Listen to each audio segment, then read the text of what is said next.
what's up, Void Jumpers? It's Wednesday, my favorite Wednesday of the week. Welcome to Void Jumpers. I need to just script this because I never remember what I'm supposed to say. I think I'm just supposed to talk about the game. What do you guys want to, chat? What are you in the mood for today? Talk about yourself. Mark panic cuts to the group. Welcome to Void Jumpers. We're doing an actual play tabletop RPG stream, which you are probably aware of because you're watching it right now, if we're lucky. We're going to be playing this game, Monster of the Week by Michael Sands. It's based on Powered by the Apocalypse. It's really sweet. We like to use it because it has a focus on freedom and narrative and character, and we really dive into that kind of stuff. So that's what we're playing. Let's bring the group in. I got a couple announcements before I let you bastards say anything at all. All right, you could say some stuff while I'm looking at this paper. Go ahead, just say a little. Onomatopoeia, Arctic Circle, Potassium, Wheelbarrow. All right, that's the quota. Connor met it for everybody. So, fuck all you. Okay, I just got a couple announcements. Oh yeah, so this is really exciting. This was really great. There's a short story, a fanfic short story that was written by Merc Worky. It is on our Discord right now in the fan art section. I loved it so much. It's called Theme and Variations. It's just really cool. It does everything that I like out of a short story, and I feel like it was beautifully written. I loved it so much that I have, with Merc Worky's blessing, officially absorbed it as canon into the Void Jumpers universe. So please go and check that out on our Discord. That's the only announcement I have, I think. All right, cool. Let's do Previously On. I want to get into the game. I feel like we left on a cliffhanger, and I just want to get to this shit. So we're going to go around the group and talk about our Previously On. Let's start with Rex. All right. So what I recall of last week's episode is an epic battle with a giant Sammy serpent that nearly killed, I think, everyone in the party. I think I and Tag were personally very close to death. And still are. We haven't fully recovered yet, I don't think. Stabilize. Yeah. And at the end, instead of when we battled the Nightmare Scorpion and it went into Bryn's staff, the spirit of this giant serpent went into the desert.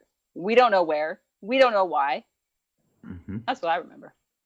Yeah, and the snake, the giant Sammy serpent, did not appear to be corrupted in the same way that the previous boss battle you had experienced with the scorpion was. All right, what about starting with Puck and potentially transitioning? Yeah.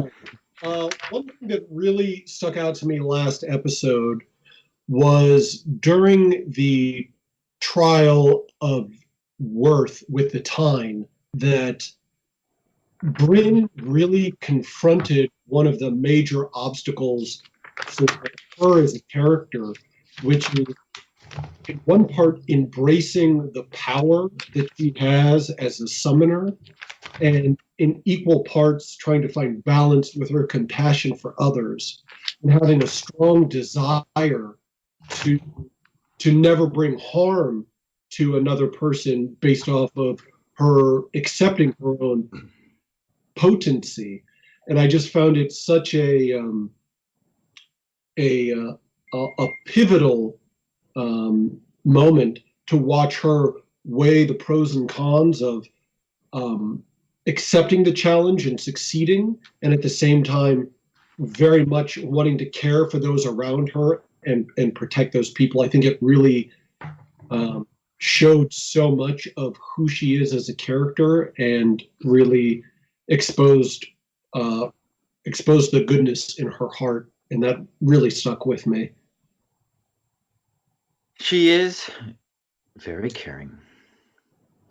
During the big fight that Rex mentioned, Puck was kind of the DPS and tank role for the entire team.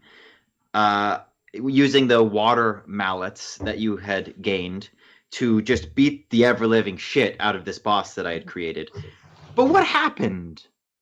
Yeah, there was a wonderful synergy that took place where Puck, for those of you who are just turning in for the first time, is a sort of monolithic obsidian onyx elemental golem. So a huge 7-foot tall stone onyx beast, for lack of a better description.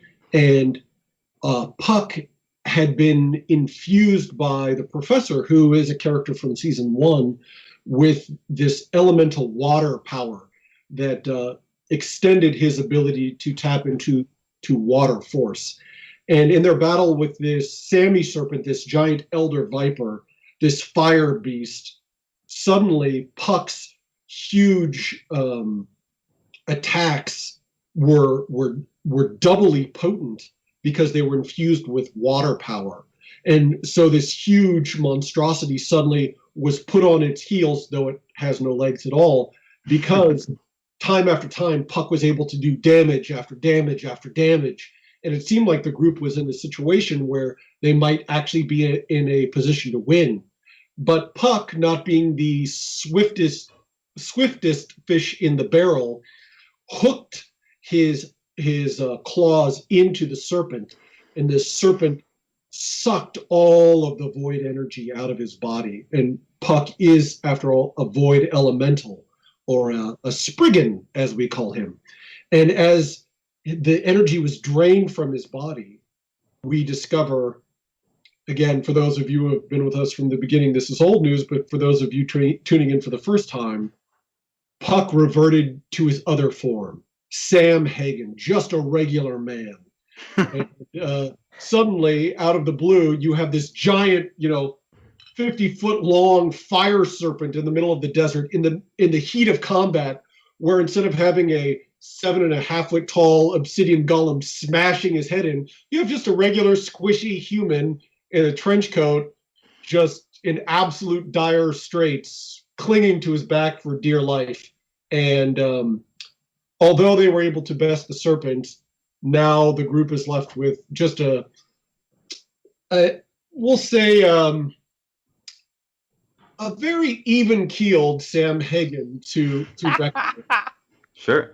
The serpent absorbed the void energy from Puck. It also absorbed several of Bryn's spells. And the way that the Tyne spoke of this monster devouring their people, I think we got the sense that it had been absorbing them as well, almost like it had with Puck. Let's talk to Bryn. Bryn. Yes. Well, a couple of things. One, I think the Tyne being somebody that Bryn grew up not fearing, but kind of were this mysterious, mischievous troublemaker creature, and then finding out that they're these really great people, and then the gift that Zeem gave to her, asking her who he could embody, and her picking her father, was interesting because she never met her father. He died while her mother was pregnant with her, so she only has an image, a painting, and it impacted her. But what was interesting is going into the trials and Bryn having this like solitary upbringing, that the summoners shoulder this burden of this planet, and thinking that she had to rule all alone, and finding this group of people who are so talented and so giving, and she has her own shortcomings with her powers, and there were things she couldn't do as the spells absorbed into the creature. And in the Worth trial, she couldn't just hit the logs with fire. They had to work together as a team.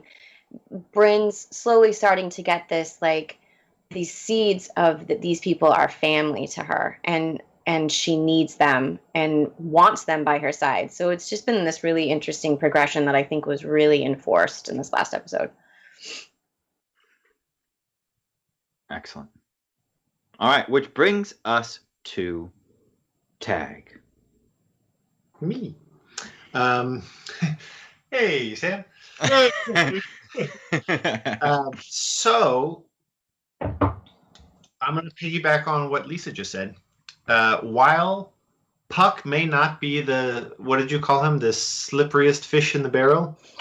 The swimmingest eel in the sea? Yes, that's the one. There was the moment where the team was trying to complete this puzzle together, or trying to support Bryn as she completed it. And Tag, as usual, was allowing his low self-esteem to manifest in self-doubt and the idea that he was perhaps not able to or worthy of supporting her in the way that he wanted to. And you're welcome to jump in, Casey, if you remember the verbiage that you used, but it was just a very eloquent, poignant piece of wisdom dropped about how we are all in a position to trust each other, know that we have each other's backs, and are perfectly suited to the position that we're in. Yeah, it was something along the lines of intention, where, of course, we know that the road to hell is paved with good intention, but despite that, there is a certain amount of courage when it comes to heroism, where you may put yourself at risk or you may put others at risk. And just simply trying to state to Bryn, who, as I had stated before, is so conscious of wanting to do right by her comrades and how much we support her, to understand that part of our role as heroes by her side and as teammates, that we accept the off chance that something were to go awry, because we know that her heart is true, we know that her intention is true, and with you by her side, it just seems like a recipe for success, regardless of the outcome. And I'm so happy that we get to talk about this now, because you're not going to get this type of positive affirmation from Sam. You're only going to get it from Puck. And it was a real treat to spend time with you guys. And good luck with the other guys. So Casey and I have been buddies for a couple years, and it's exactly this kind of stuff that has saved me so much on therapy bills. So I do appreciate it very much, Casey. So that's the stick out moment. And where we've last left this bunch, Tag is at the doorstep of death. In mechanical terms, I have essentially 1 hit point left. I have been stabilized. It was the last thing that Bryn did. I was looking at my little notebook of notes, and I've got harm, and it's ticked from 7 to 6 to 5 to 1. And then I wrote a note for myself, which is to say that I have been stabilized, but what I wrote was butt stable. Butt stable. Anyway, that'll be the question for chat. What, in fact, is a butt stable? Open the floodgates. So Tag, during a boss fight against a very large fire monstrosity serpent, had jumped onto its back and climbed around to its mouth and used some strange artifacts that the Titan had given you guys to one-shot him, essentially, the boss, and exploded this fire serpent's head. It's lava bile, which I think we finally ended up on the name of it, which I think is aptly disgusting and terrifying. Coated Tag removed all of his gear and left him with 1 HP, and the party wrapped him in the invisibility cloak artifact, which was gifted to you by the professor. It has been imbued with an anti-Eric's. One of the things that we know is a distillation of the corruption which you found on the monsters from your first adventure. And when wrapped in that, you went to a place that you did not recognize to meet this character of the half-dad once more. And I believe you can jump in here for the specifics. You said, I'm not going to do what you want me to do, Dad. I think there was a little more. If you want to keep going. And so if you try to make me, then I'm going to steal your car keys and I'm going to drive to the local rec center and play wall ball with my friends. Yeah. And by the way, I don't even like bagel bites, so I don't know why we have to have them all the time. You know that I'm a Hot Pocket guy. I've always been. Mom knows I'm a Hot Pocket guy, but you keep getting bagel bites. Hot Pockets are just big bagel bites. They are, aren't they? But you said you're not going to do what this evil, mysterious force wants to do, and they said, well, then we're going to end you. Right. I myself lost the thread of that within the joke of bagel bites. So to remind myself, it was another confrontation with this character who claims to hold some kind of parental sway over my destiny, where he said, you need to be the harbinger of doom. And I said, I prefer not to be. And he said, not only do you not really have a choice, but in a kind of Matrix reloaded throwback, that I am but one iteration in a recursive loop of. So you're like if a Hellboy met Edge of Tomorrow? Yeah. That's really cool. That is the fucking nicest thing that anyone has ever said to me, ever. Thank you. That's amazing. Thank you. All right. Well, that's going to conclude our previously on. I think we've gotten all the pertinent information out of the way. So the last thing that I'm going to tell the party, it's something that I didn't think about until maybe 2 days ago. I was trying to fall asleep and I thought of this, and it kind of reframed some stuff to me. And it's something that I'm going to want group input on, and also something that I'm going to try to remember for us to establish. I think it's important that we establish specifics moving forward. Time has passed, not in this mission, but from the last mission to this mission. Time has passed. You guys have traveled from a planet to another planet, and I didn't think about that.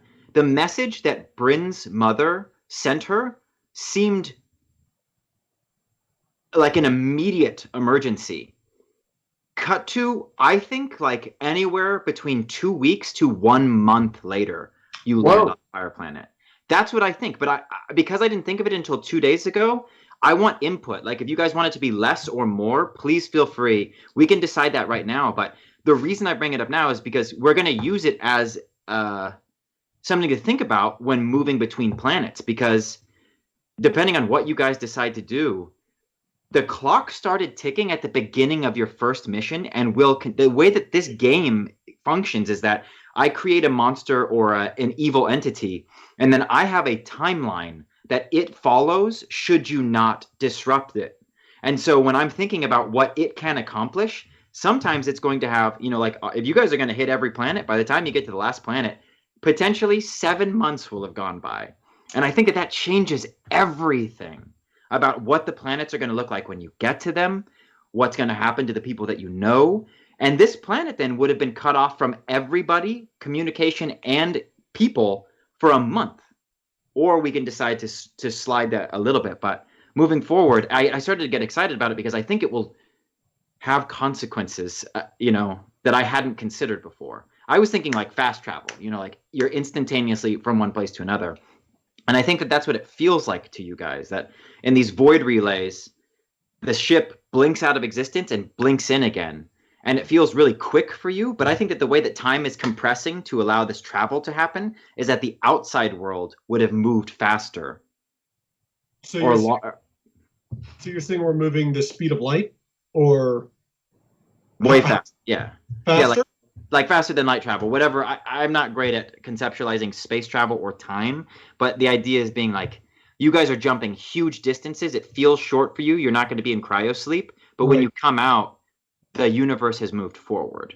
Cool. But it would be a common occurrence, so you guys would know exactly how much time has passed. There would be like chronometers that would be able to measure time jumps. And this will be super interesting for us to figure out, because if we're moving at the speed of light, absolutely, it will be no time for us, plenty of time for everywhere else. If we're moving faster than light, we may be able to have some leeway on it being more like days or weeks as opposed to months for travel, depending on how fast you'd like the quantum physics in this world to work. And that's very tasty to me to see what is your delight in terms of the tech level for the story. Sure. Does anybody have a strong opinion? If I were to set an opening offer of 1 month has passed since the Bloom event, would you have any thoughts about cranking it back or pushing it forward for any reason? We don't got to dive into it or really like turn it into a beat down drag out, but just like, what does your gut tell you? My gut says, in terms of journey to those hubs, you get carte blanche in terms of telling us how long it takes us to get there. But I feel like in general sci-fi lore, the hubs are like those jump points that bridge as much time as possible, so that you, like with the company, they're able to have a regular commerce schedule in terms of jumping goods from one point to another. Mm-hmm. So that it's not like, oh, I ordered something from Amazon and it's going to take 6 months for it to get here. It's like, no, they've got it all on one frigate. Once it gets to that port, it took them 5 days to get to the port. But once they get there, they get to the next place, and then it kind of feels like they're almost near the 6 major planets. So you've got the majority. That's how I figured, yeah. Within a day or two's flight of a planet is these relays, and I think that the proximity has been extended because of how much power flips when they shoot things through space. So I'm going to go with the month unless I get a strong argument for no. It's not going to have direct consequences on tonight's session. I think it will play into the story of this planet, and more so as time goes forward. But you're not like answering a life or death question. Maybe. So I do have one opinion on it. Yeah. That is not an argument for time reduction as much as a psychological consideration for all of the players of the experience of what it's like to lose a month of your life in a flash. Right. The idea of, if you have someone like a loved one, the idea of going away, doing 2, 3, 4, 5 jumps and coming back, and for them it's been 5 or 6 months, and for you it's been 2 weeks. It's like a subtle thing that just slowly would build, and it just seems like another tasty aspect of the cost of interspatial travel, and it just seems like a fun aspect for consideration for the players to take on. Is that why Sam's been married 3 times? Yeah, and let me tell you, that and no other reason at all. Let me tell you, those will age you. Wives will age you more than a teleportation hub. That is true. I hope we get to meet one. What Oh, you're describing it. Knowing my luck, you absolutely will. There's a book talk with Jesse called Hyperion that deals with an idea of time loss that is a central theme of the novel in this very vast sci-fi universe, and it is very much in the line of what you're talking about, Casey. And also in it, they don't just have months go by. There are times where you have generations of people go by, depending on how far you're traveling. So it can get pretty fucking crazy. Yeah. All right. That's it for stuff. It's been 1 month since the Bloom event. That's what we're starting with. The clock will continue to tick moving forward. You've been on this planet 2 full days. A snake's head just exploded. Your buddy's naked. You wrapped him in an invisibility cloak, and you march into the desert. As you go, the sun starts its final sink towards sunset, which can potentially take hours on this planet. I am imagining you are headed back towards the Tyne village. You will be able to get back there, but you have a very injured colleague. How do you travel? I am also, I think, relatively injured. What's Obviously your harm? not as injured as he is. Oh, I you think just stabilized. It just stabilized, Okay. yeah. Yeah. Okay, so you have an injured Rex and a very injured Tag. Is there any special things you would like to take into consideration or do on your travel back? Well, I definitely think we need to build a stretcher for. Yeah, I can do that with my staff. I can turn the sand into a solid, wide plank that we can put them on. Rex can walk. You guys are, the way that it left off is that you had Tag wrapped in this blanket, this cloak as a makeshift stretcher. So as far as how you will move, gear wise, if you need a stretcher, you got one already. Okay. Well, I think to introduce a role, I think I, am pretty weak and tired and instinctively just trust my gut about what I should be doing on this trek back. Excellent use of a move. Please roll plus weird. That is a 9. Okay. You get a +1 forward as you move in the direction that you know to be the way that you got here. You are able to pick up your tracks because this is a relatively unpopulated part of the desert. And though there has been some light wind and you can tell that the sands have shifted a bit, you are able to pick up your tracks. That being said, you do notice some other strange tracks as well. They just seem to be the padded feet of a large predator. They come in at a diagonal, seem to investigate your trail, and then head out as though following them. But you know which way to go. It will take some time. Vultures begin to circle above you as Tag wheezes in the makeshift stretcher, and you cross the desert as the sun sinks in the sky. But as you get closer to where you can see the cliffs that you know the Tyne village is atop at about the horizon, you do get the sense that you are being followed. By a friend? You don't know. Roll investigate a mystery. Guys, we're being followed by a very large creature that I know absolutely everything about. That's Oh, 60 right there, my friend. Okay, so ask me with our revised investigate. We're actually going to go with read a bad situation. We're just going to stick with these questions and hit me with a boxcar. You get 3. All right. What's the biggest threat?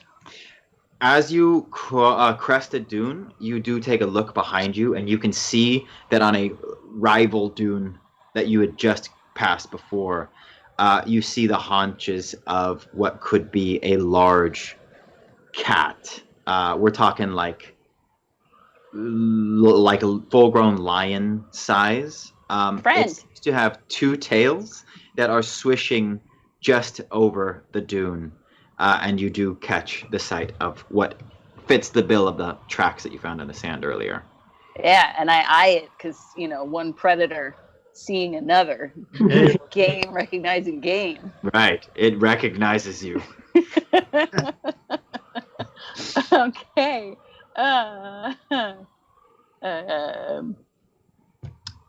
What's our best way out? It looks like you are headed in a good direction. If you continue, you should be able to get to a place that will take you up the cliffs towards the Tyne village. It seems like you're close enough that if you make for it quickly, you might be able to get there without having any problems. Oh yeah, we're all totally capable of just hoofing it right now. What's the best way to protect everybody else? Don't let it get close to the incapacitated members of the party, I would say. You are at about 3/4 strength, so you like your odds, but you think that it could be a tricky endeavor. Are you going to go? You guys want to fight or you want to run? Run. In a position to run. Okay. Yeah, I think I will advise the summoner that we are being tracked by a very large predator at the moment. I think the best course of action is for you to get Tag out of here as quickly as possible. And then I take a look at Sam and I'm like, obviously you too. Obviously me too, what? Hey, Sam, how are you feeling? You've been traveling for probably 6 to 7 hours in a brutal desert for the first time in your career with the Void Jumper crew. How is he doing?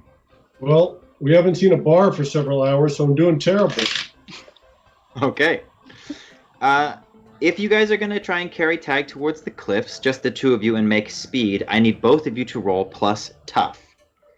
Why are we going to run him out of here? The the lion can run us down. I'd rather get a confession out of this dude before we get eaten. It's probably more important for his soul. And I say, Sam, I'm the only one here who knows you.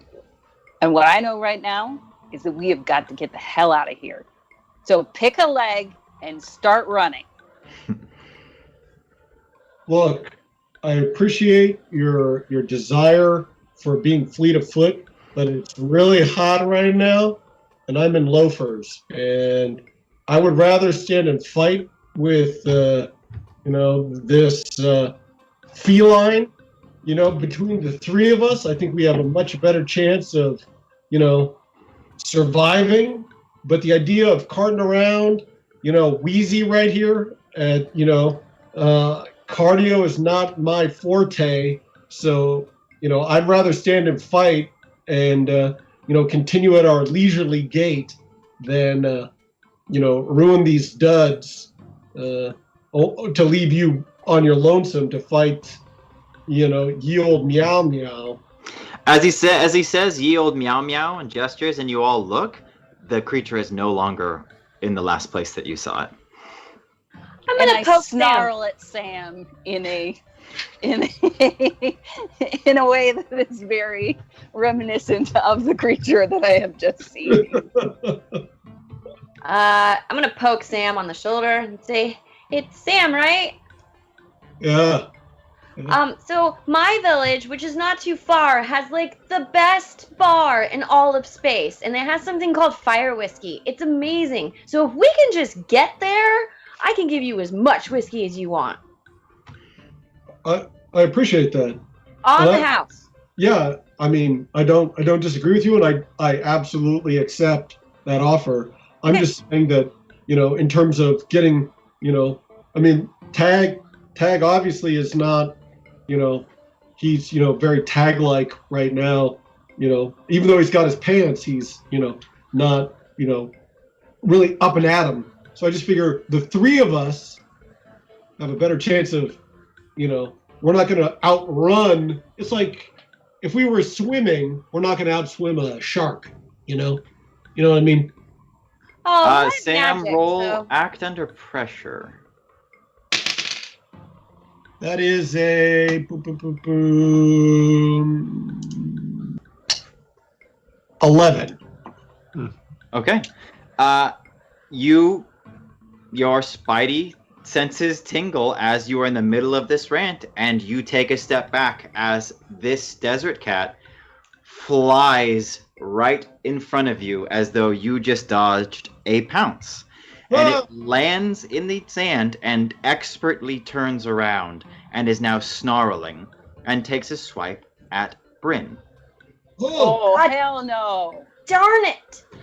It seems the way that I'm seeing this is that Bryn is carrying one side of the invisibility cloak and Sam is on the other. Yeah, it is specifically going for Bryn and what looks like her hands. Do I know what this creature is? Because it's my planet. Yeah. It's a big ass desert cat. Have you heard of them before? A dual tail. Yeah.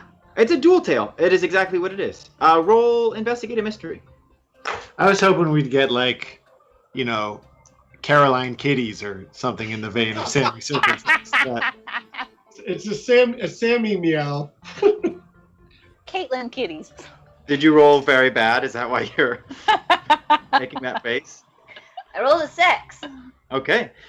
You have heard of these, but you are convinced that they were just another one of those things that your mother told you and that other children heard about as reasons why not to go out into the desert.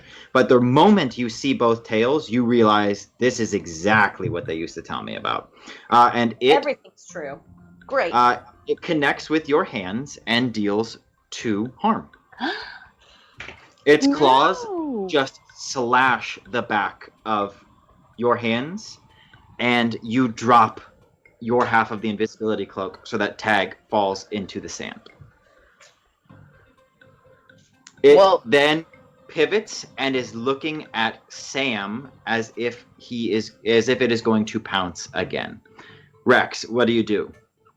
Oh, hell no, this desert cat is not attacking my summoner. I immediately pull out Graflex, and like even in my weakened state, am still gonna like dive towards it and try and smash the shit out of it. Sure. Roll kick some ass. Now would be another really good time for double sixes. It would. Well, it's not. Get experience for that. 7. 7? Okay. 7. It leaps into the air as though it is a coiled spring, and in its glide towards Sam, you step in with Graflex and smash it. How much harm do you do? I got it in front of me too, I think. 3 harm plus 1. Yeah. Plus 1 to kick some ass. Yeah. So yeah, you smash it right on the head, but it collides with you, and the two of you go down, and it starts to tear into your armor, dealing 2 harm, but it does not, I imagine, bypass whatever vest you are rocking. I have 2 armor, so it does not take your armor Yeah. out. But the two of you are now tangled up on the ground. It's hissing and, ripping I'm at hissing back at it. Whatever sounds it's making, I'm making the same sounds back at it because I'm trying to show it's who's boss. I'm Sure. the alpha cat in this situation. Yeah. One of its eyes are swelling shut. Sam, what do you do? I'm gonna pull out my blaster and give a shot at this ye old two-tail. All right. Who are you calling? roll kick That some I'm ass. rolling around with? How good a shot are you? We'll find out real quick.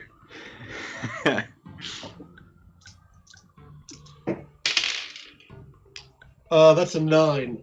Okay. So you shoot it. What harm does your blaster do? 2, I believe. Yeah, I've got a void blaster, just a standard. Sure. Pistol. It finally frees itself from Rex, and as you're trying to find a shot, it leaps at you as it had intended to originally, and you see Sam pull the trigger, a flash of purple, and then he and the dual cat, or the dual tail, collapse into the sand. The dual cat, whatever the fuck it's called. I mean, it is engaged in a duel at the moment, so duel Sure. is still an appropriate name. Linux? The dual tail is no longer moving, and a ribbon of purple smoke is peeling off of it and fluttering into the air. Sam is pinned underneath, but the dual tail appears to be dead. Oh, God, I'm not a cuddler. When everybody takes I a don't second help to... him I don't help him get out from under it because I'm still annoyed that he argued with me.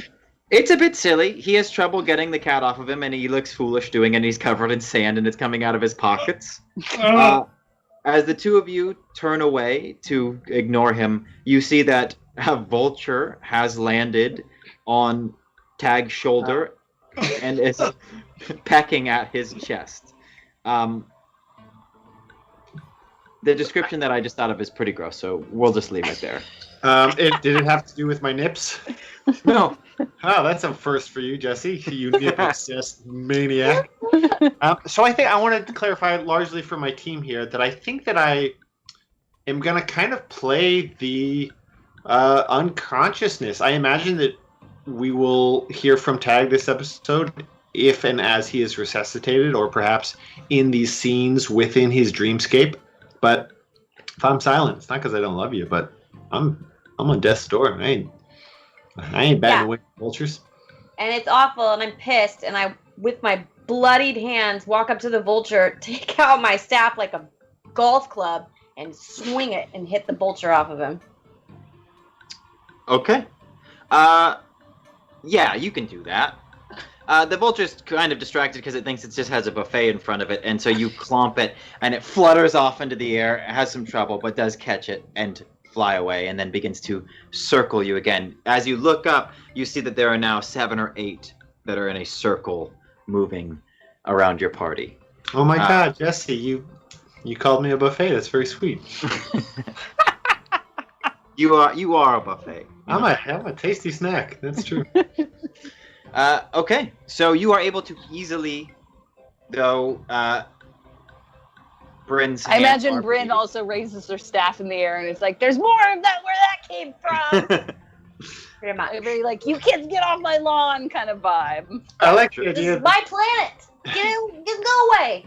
if Bryn meowed at the cat, maybe she's like cawing at these birds that she just tries to speak to the animals in what she assumes is their Yeah. phonetics. Yes. What do vultures sound like? Trin, what do they? Spot on. Okay, it takes some doing, but you're able to carry Tag in this make-do stretcher to the edge of the cliffs and then make your way up the path that you took down.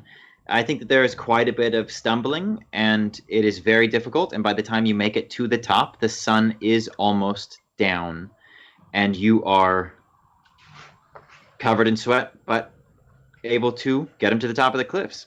One thing that you notice on your approach to the Tyne village, which you are getting near,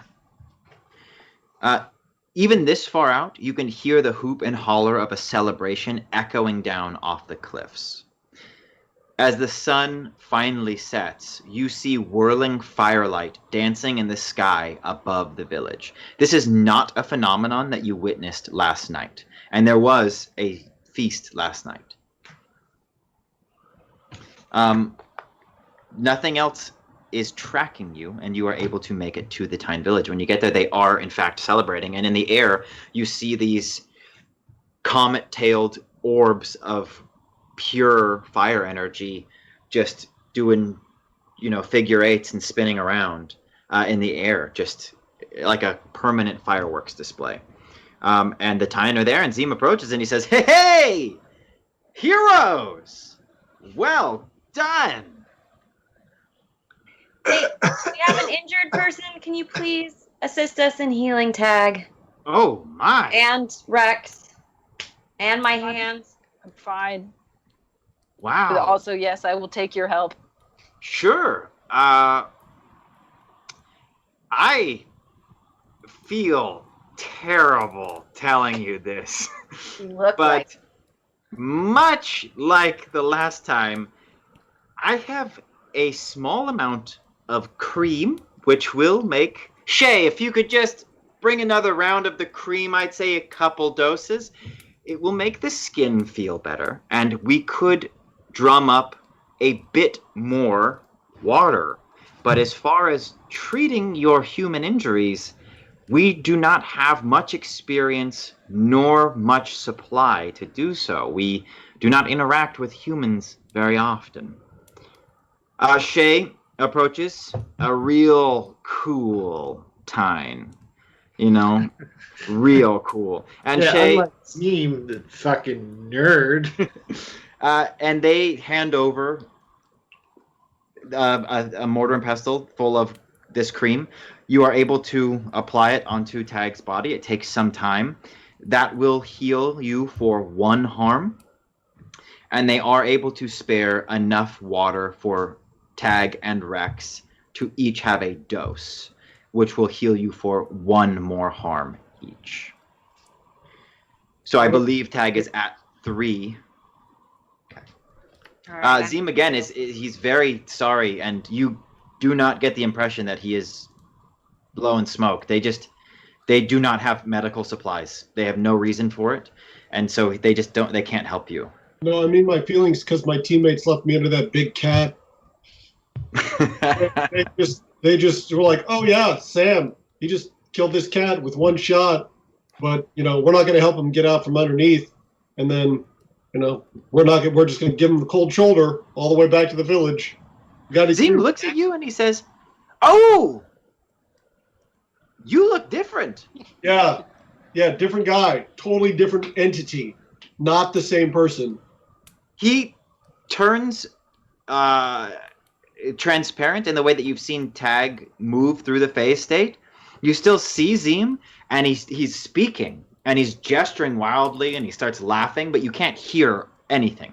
You can just see this transparent version of him, and then he comes back and he goes, "Ah, yes, the other one is still here. Excellent. Okay." Wait, hold on. Did you just go into another plane of existence to talk behind my back to the other dude who lives in me? That big meatball is piggybacking off of me, and you don't even have the decency to talk to me in this plane? I can't believe this. This is just outrageous. That jagged 8-ball just outlook not so good, driving me up the wall. I can't believe this.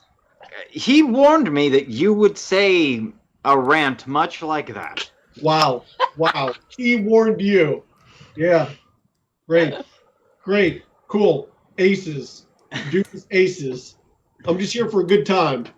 Sure. And Zim gestures to the celebration that's happening. And it's lit by the body of the Tyne and also these fiery lights that are just twirling around in the sky, and says, yes, please help yourself. All of these festivities are in your honor. You, in fact, are the guests of honor. We do have a form of alcohol that you're welcome to drink. There is a small chance that it will make you terribly sick, but to each their own. I encourage you to stay here for the evening and get a full night's rest. But we are able to take you wherever you would like to go across the desert as soon as you would like to leave. We will honor our end of the bargain. You have done a tremendous boon for our people, and Summoner Bryn, we will forever be in your debt. Okay. Can I get some alcohol in my hands, and then we can prepare to leave? Wait, is it nighttime? I don't even want to sleep. If it's been a while, I want to get to my mom. Yeah, How long is sure. it We gonna can leave whenever you would like. It is nighttime. It just became dark. We can travel at night if you would like. Whoa, whoa, whoa, whoa, whoa, whoa, whoa. Like, I understand the urgency here, but, you know, it's been a long day. Some of us have been carrying ye old buffet across the hot desert all day.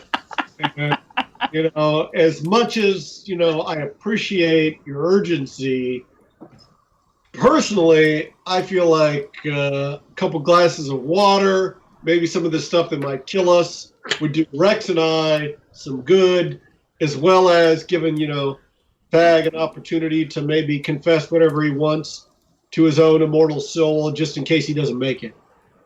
I do want to point out that I think Tag is still unconscious. Even though his body has been tended to, I think it will take some kind of thing to actually bring him back. I'm not talking about magic, but just like some. pine whiskey. We got to get this guy up and running. Every time, we don't want to leave him in the coma state too long.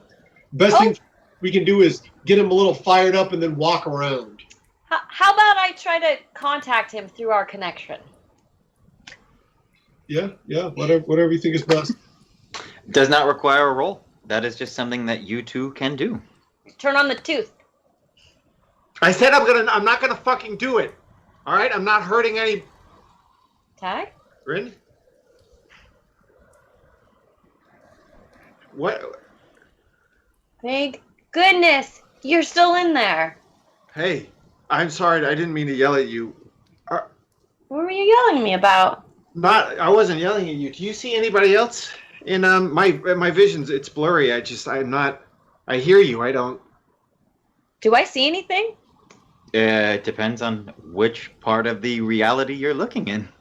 I mean, Are you just looking at him regularly? Or do you want to blink into the little face state with your eyes? yeah, I'll do the face state. Sure. You can see that Tag is surrounded by wavering shadows.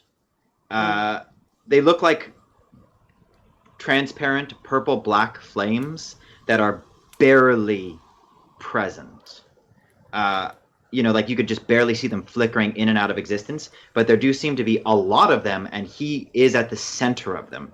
And there is one that is much closer and slightly brighter standing right next. Not standing. To you, we know what they are as players. To Bryn, they do not look humanoid. They just look like pillars of this transparent fire. Even in the phase state, they're not completely apparent to you. And there is one that is much closer to him than the others, and the others are in a ring around him. What does the cloak look like around him? Can I see it? It looks like it is that element that composes it, that anti-Eric's. it doesn't immediately freak you out because you know the professor put one of those in this thing and it would be reading that energy in order to make him invisible.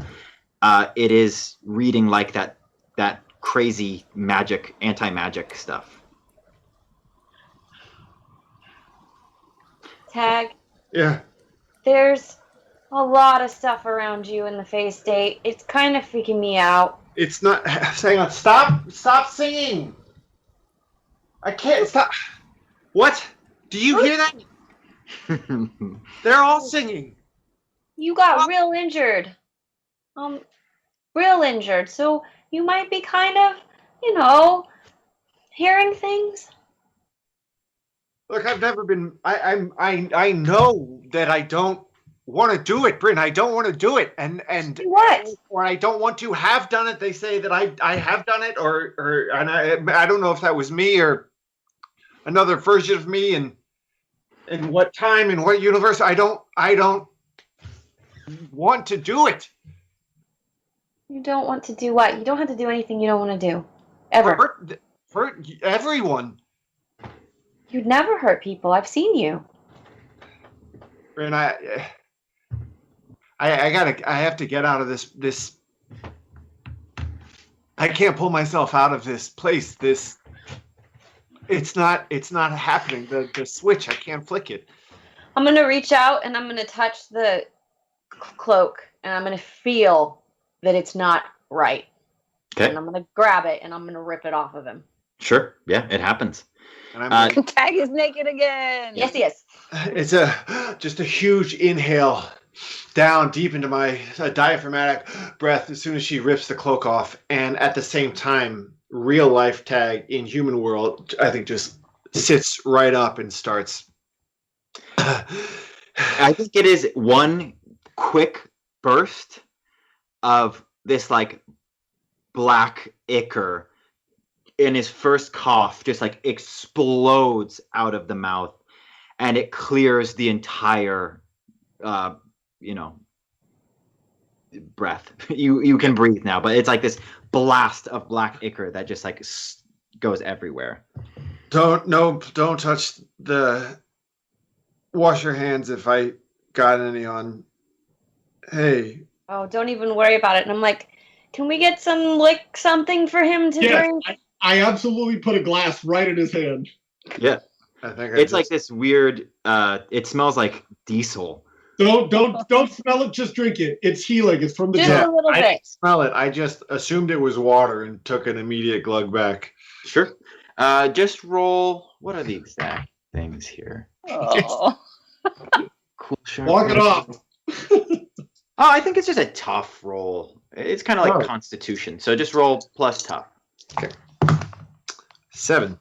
Cool. Yeah, it puts some fire in your belly, and you feel you are in such a fucked up place anyways. It's not like you feel real cool or real intoxicated, but you just feel this like it hits you hard. It's I like feel laterally shitty. yes. I know the feeling well. Yeah. Okay. So Tag is awake.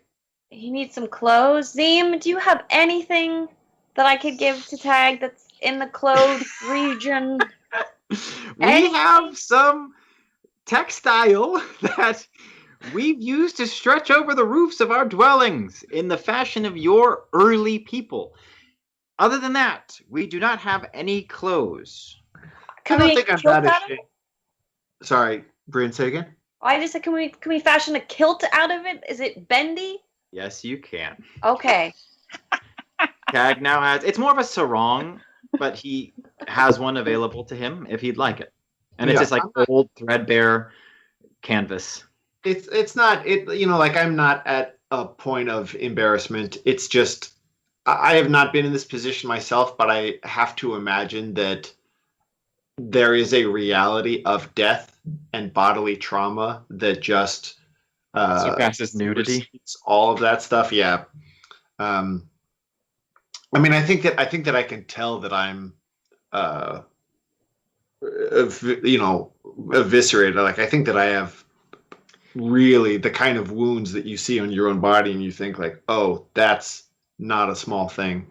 It looks like you had a very, very bad sunburn and then like when a really bad sunburn starts to peel, it would be his entire body, but it's not a sunburn that's making it happen. It's like a chemical burn, and the reaction happened immediately. So his skin it's very raw. And I think it hurts like hell too. Yeah, it does. What is? Thank you for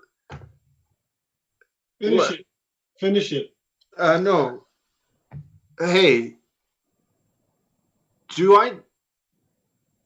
And I look around and I see the tie and I recognize the party. Oh no.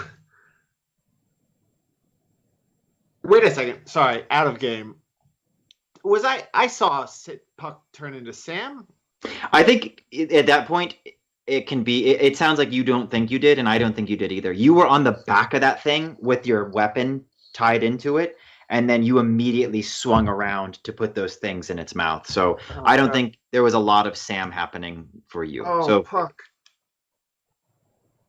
Was it Rex, Bryn? Was it bad? Did you bury his body?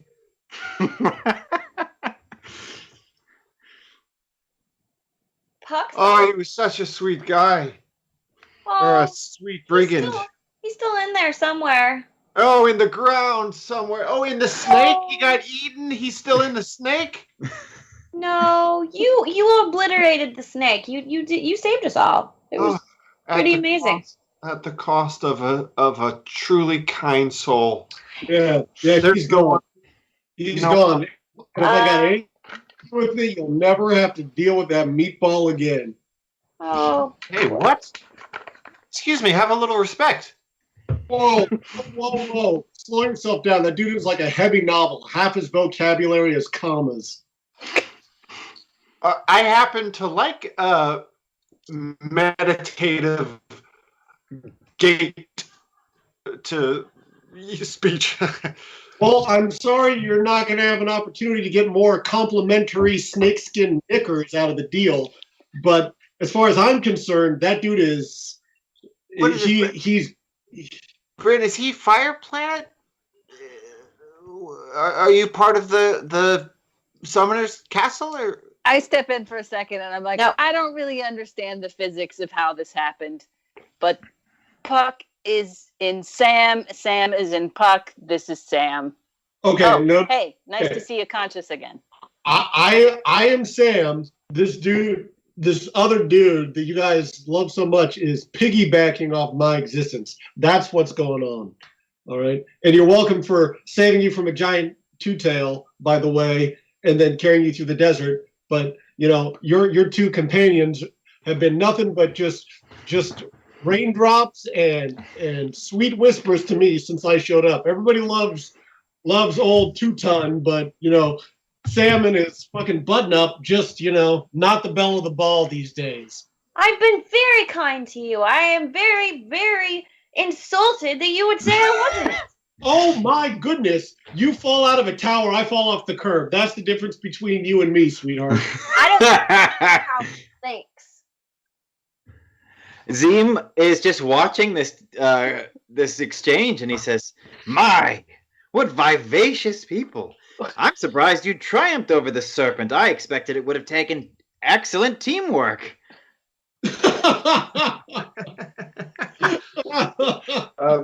Anyways, I would like to go find my village. So I could take you wherever you need to go. cool. I pull the summoner aside for a second and I say, I understand the urgency of the situation, but as annoying as he is, I do agree that we all, including you, probably could use some rest. How long is the dark for? Like 6 hours? Yeah, really long days, pretty short nights. I'm right here, right? I can hear you saying how annoying I am. When Sam speaks, you turn around and those little balls of fire are now kind of like circling him about a foot and a half above his head, and some of them are going transparent the way that you saw Zim did, and then going back to regular and just kind of circling above. Wow. They're just leaving me out directly now. This is just, it's just the way it is. Sam, where are you from? I didn't ask that. Where are you from? From the Void. Yeah, I'm from the Void Planet. Void Planet? Yeah. Is your family still there? Yeah, if that's what you want to call it. Are your friends still there? Do you have friends? You know, if there's people that you know, and you want to call them that, sure. Okay, well, what's happening on this planet is also likely happening on Void. So the sooner that we can all work together and get to the bottom of what's happening here, we can probably hit your planet and save your friends. Okay, I super appreciate you wanting to help me out. My primary concern is getting ye old big galoot out of my temporal space. Oh, And, then I've got some people that could maybe help with that. that would be fantastic. Cool. Yeah. Okay, Rex, I'm down to sleep for maybe like 4 hours, but I don't want to take too much more time than that. 4 hours? Are you she like a robot? What's going on? You don't sleep on Fire Planet? I don't know about you, but like you got one dude that's basically just one big sunburn, and Rex, it looks like she could win every Olympic game on any planet. And I don't know what your attitude is, but like we lived. We beat up a giant snake. Let's have a drink. Let's hang out with some magic beings.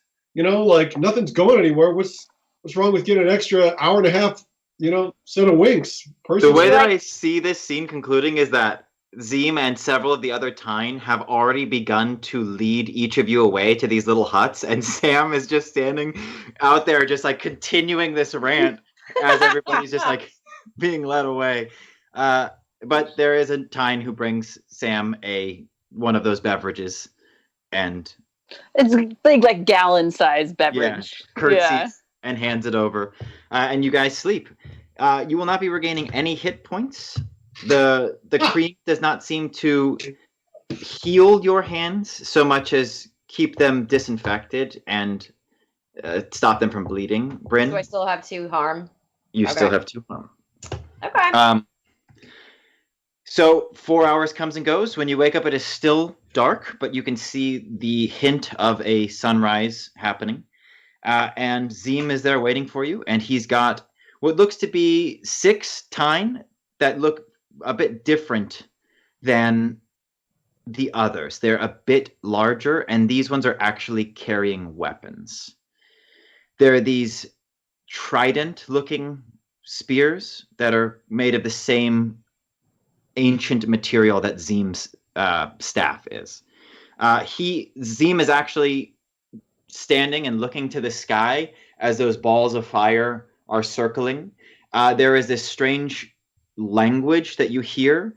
Sam, when you're there, you get this like weird feeling that Puck understands them, but you do not. And then Zeem claps his hands and opens them to the sky, and all of those balls of fire go up way high into the air and then shoot straight down into the earth and just disappear into the sand. Zeem turns around and he says, "Good morning. We are ready to leave as soon as you are." Should put 2 in my computer. It'll shut you guys up.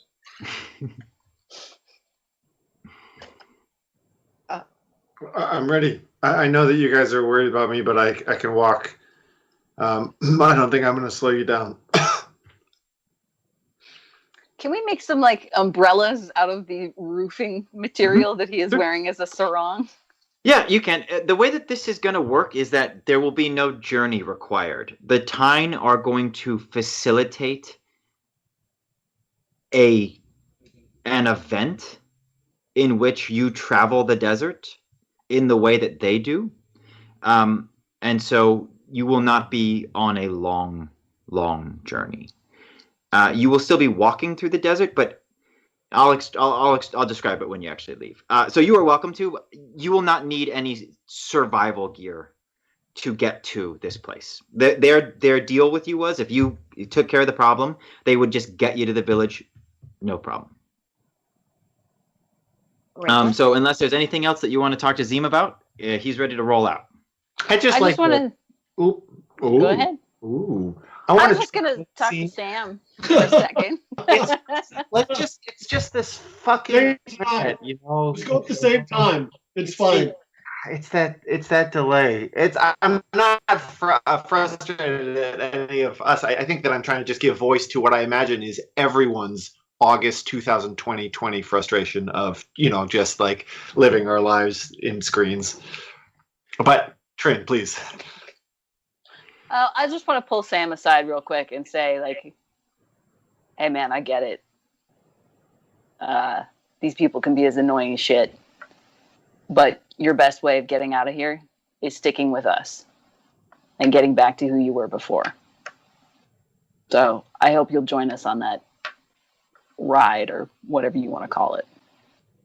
I appreciate that, Rex. I hope I haven't given you the impression that I don't have the intention to continue to ally myself with you guys. But when it comes to putting up with the sass of somebody who is born in fancy sheets, it's not really my style. It also is not my style to pass up an opportunity to take a guy who might not make it and let him find out for himself what he's actually about. I don't know if you've ever done a waltz through death's door, but every now and again it gives you a pretty clear vision of how things actually are. And I kind of shrug because I hadn't really considered that. And I say, I don't know. I don't know what Tag could tell you, but the summoner may be kind of naive and maybe even a little spoiled, but she means well. And she's willing to learn and she's willing to listen. So I hope you give her a chance. Well, with you at the helm, I got no doubt that you'll take good care of him. And in terms of the pageant queen, I'm sure I'm going to rub her the wrong way. But I've got high hopes that she'll do right by her planet, do right by the Summoners Council, and the living scab might figure out what's on the inside. So I'm not trying to win any popularity contests here, as you probably already noticed. And I say, yeah, that's pretty clear. Yeah, but I sleep okay at night. You don't need to win any popularity contests. We just need to be able to work together. And then I sarcastically salute him and head out. While you guys are speaking, Zim approaches Bryn and says, Summoner Bryn, you may have noticed those spirits in the air. They were what was left of some of my people that had gone missing. They actually were devoured by that monster. When you defeated it, they were released, and they will return now to the planet and be able to start their journey again, as we always have. Oh. But that was not all of the people who have gone missing. They said that there were others, that they were confined within the serpent for some time, but then the others were transferred or reutilized. They're not entirely sure, but it seemed that they were consumed further for a different process. But we thought that they were gone when the serpent had them. So perhaps, if in your travels you are able to, there are more of my people who may be trapped by whatever it was that turned the serpent against us. So keep an eye out. It would be a huge favor to me. Absolutely. You have my word. Excellent. Let's go.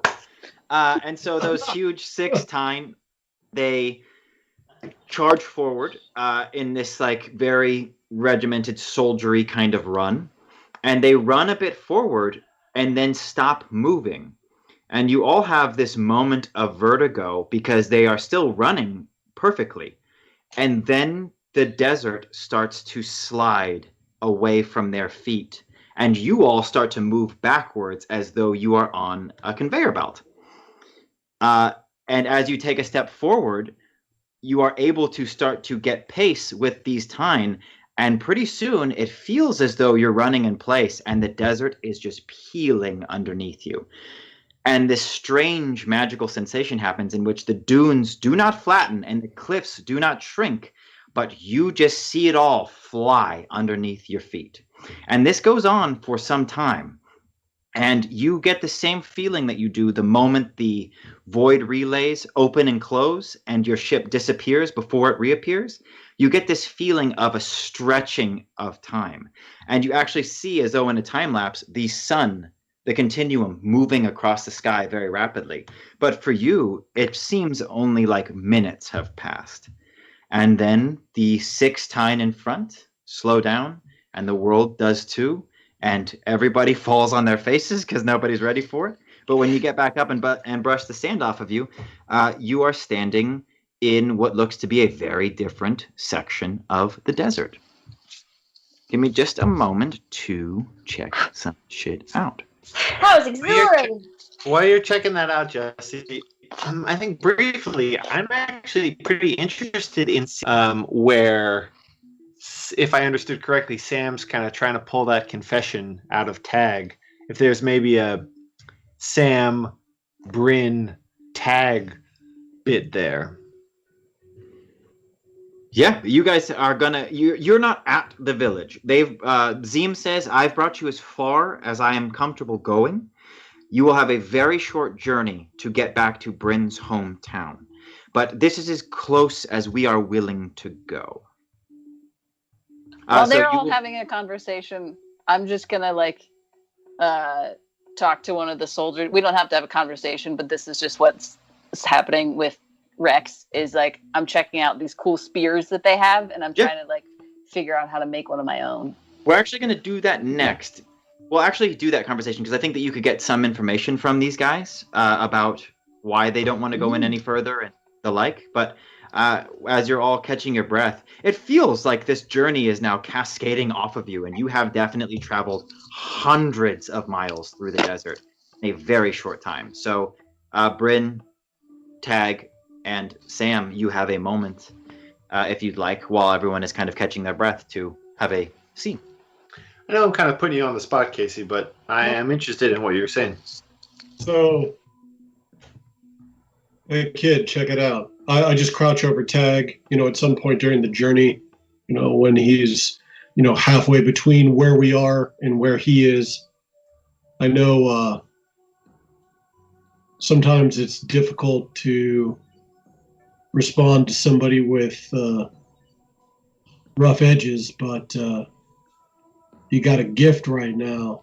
You got this opportunity to feel what you actually feel and see what you actually see, because when all your life starts to fall away and everything you think you have starts to go, you get this little door that opens up.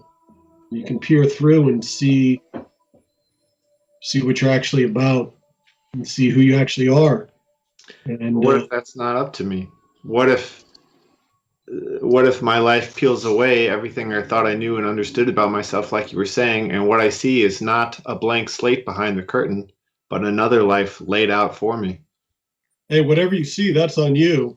It's just an opportunity for you to kind of flap your gums and, when you recover and you go back to just being worried about whether or not your hair's slicked back and whether or not people think your jokes are funny and whether or not you're on time to your dentist appointment, you got this little window where the real you can shine through.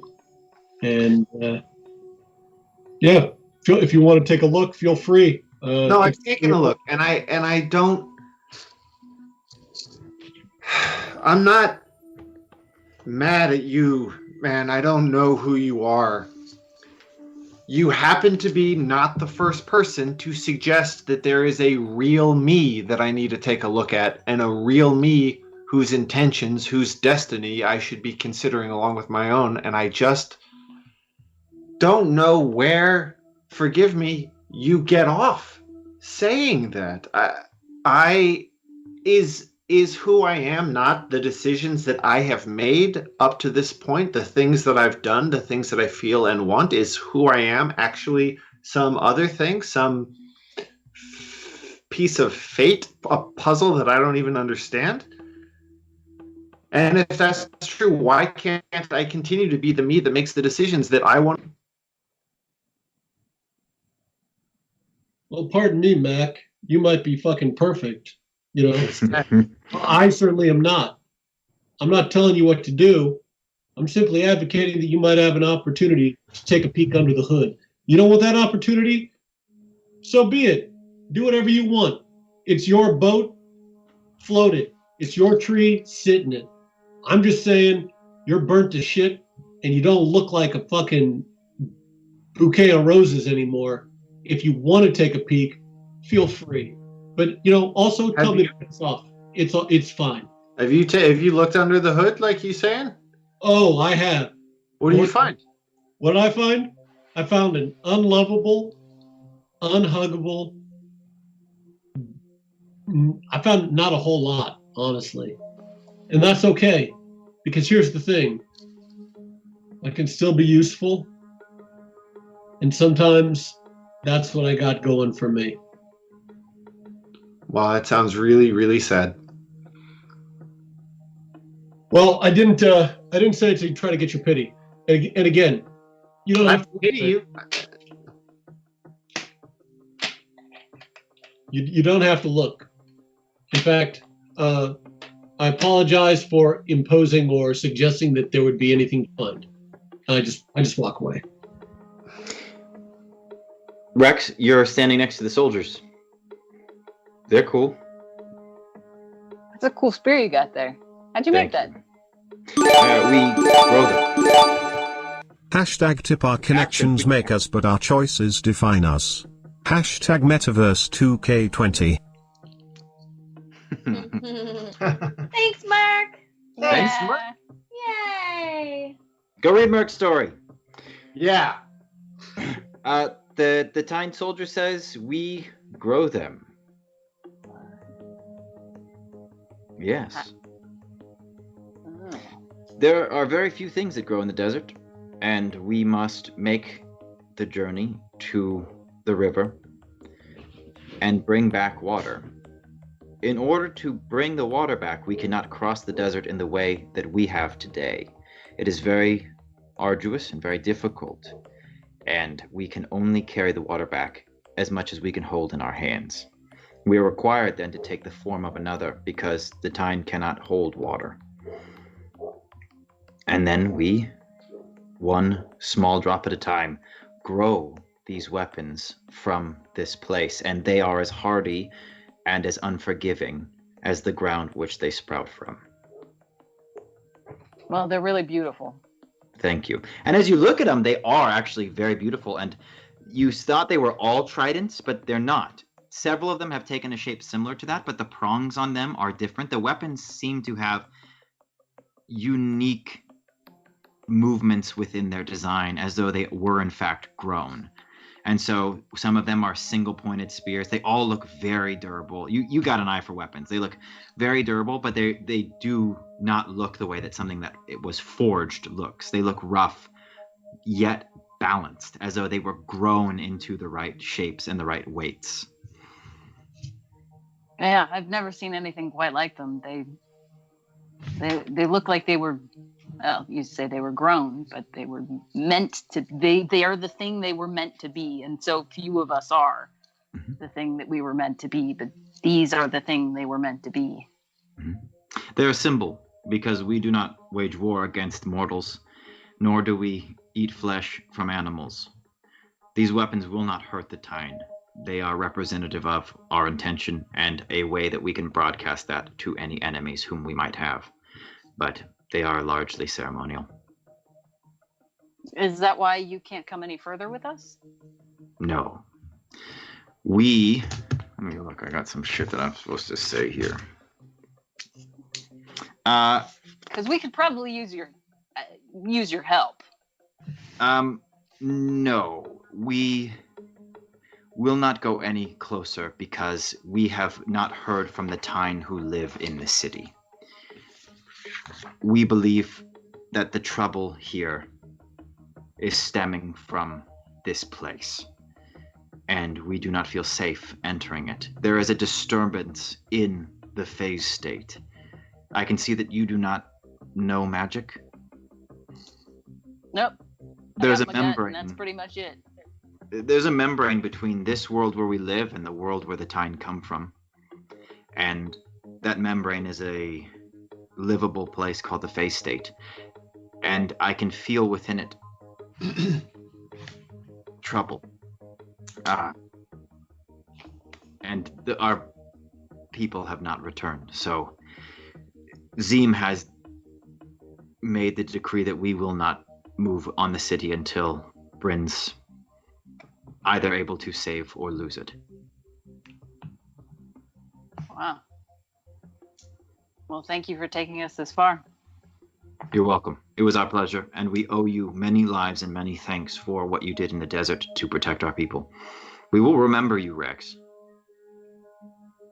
You are a great warrior. And I'm uncomfortable with compliments, so I have a hard time taking it. But at the same time, this is a fellow warrior, and I recognize where it's coming from, and I acknowledge it. Its flesh flutters, and Tara is standing in front of you. And for just a moment, she puts a little knuckle on your chin and gives it a... And then the warrior is back to being the warrior. Rex, I'm dumbfounded and have to fight back tears because it's been a while. As you say, we lose all this time in travel, and I haven't heard from her because we can't really contact each other, and I don't know what's going on with her. Mm-hmm. And I kind of stare at the ground for a second, and then I nod and I walk away. Zeem approaches the group and he says, "All right, mortals, it has been my pleasure, and if I have my way, I will see you again. But this is where we leave you. We will not approach the city. Summoner Bryn, good luck. Should you succeed and live through your trials, of which we are sure there will be many moving forward, if what is happening on this planet is any indication of what is happening within our reality. But should you survive and take up the mantle that your mother will leave you so that you too can rule this planet, I look forward to working with you as equals, if not friends." Thanks. And then I lower my head to touch my head to him in our customary thing, and then I realize he doesn't have skin. So I do this awkward, thing. His skin flutters, and your breath catches because you expect to see the face of your father again. But you have this weird moment because it's actually Tag. But Tag, in the place where you first saw him approach your door, when you gave him the moonberry pie, and it's this... The contrast is actually startling because you've seen the change on Tag happen incrementally, but to see him put against the fresh-faced version of himself whom you met, he seems to have lost 10 pounds, maybe 15.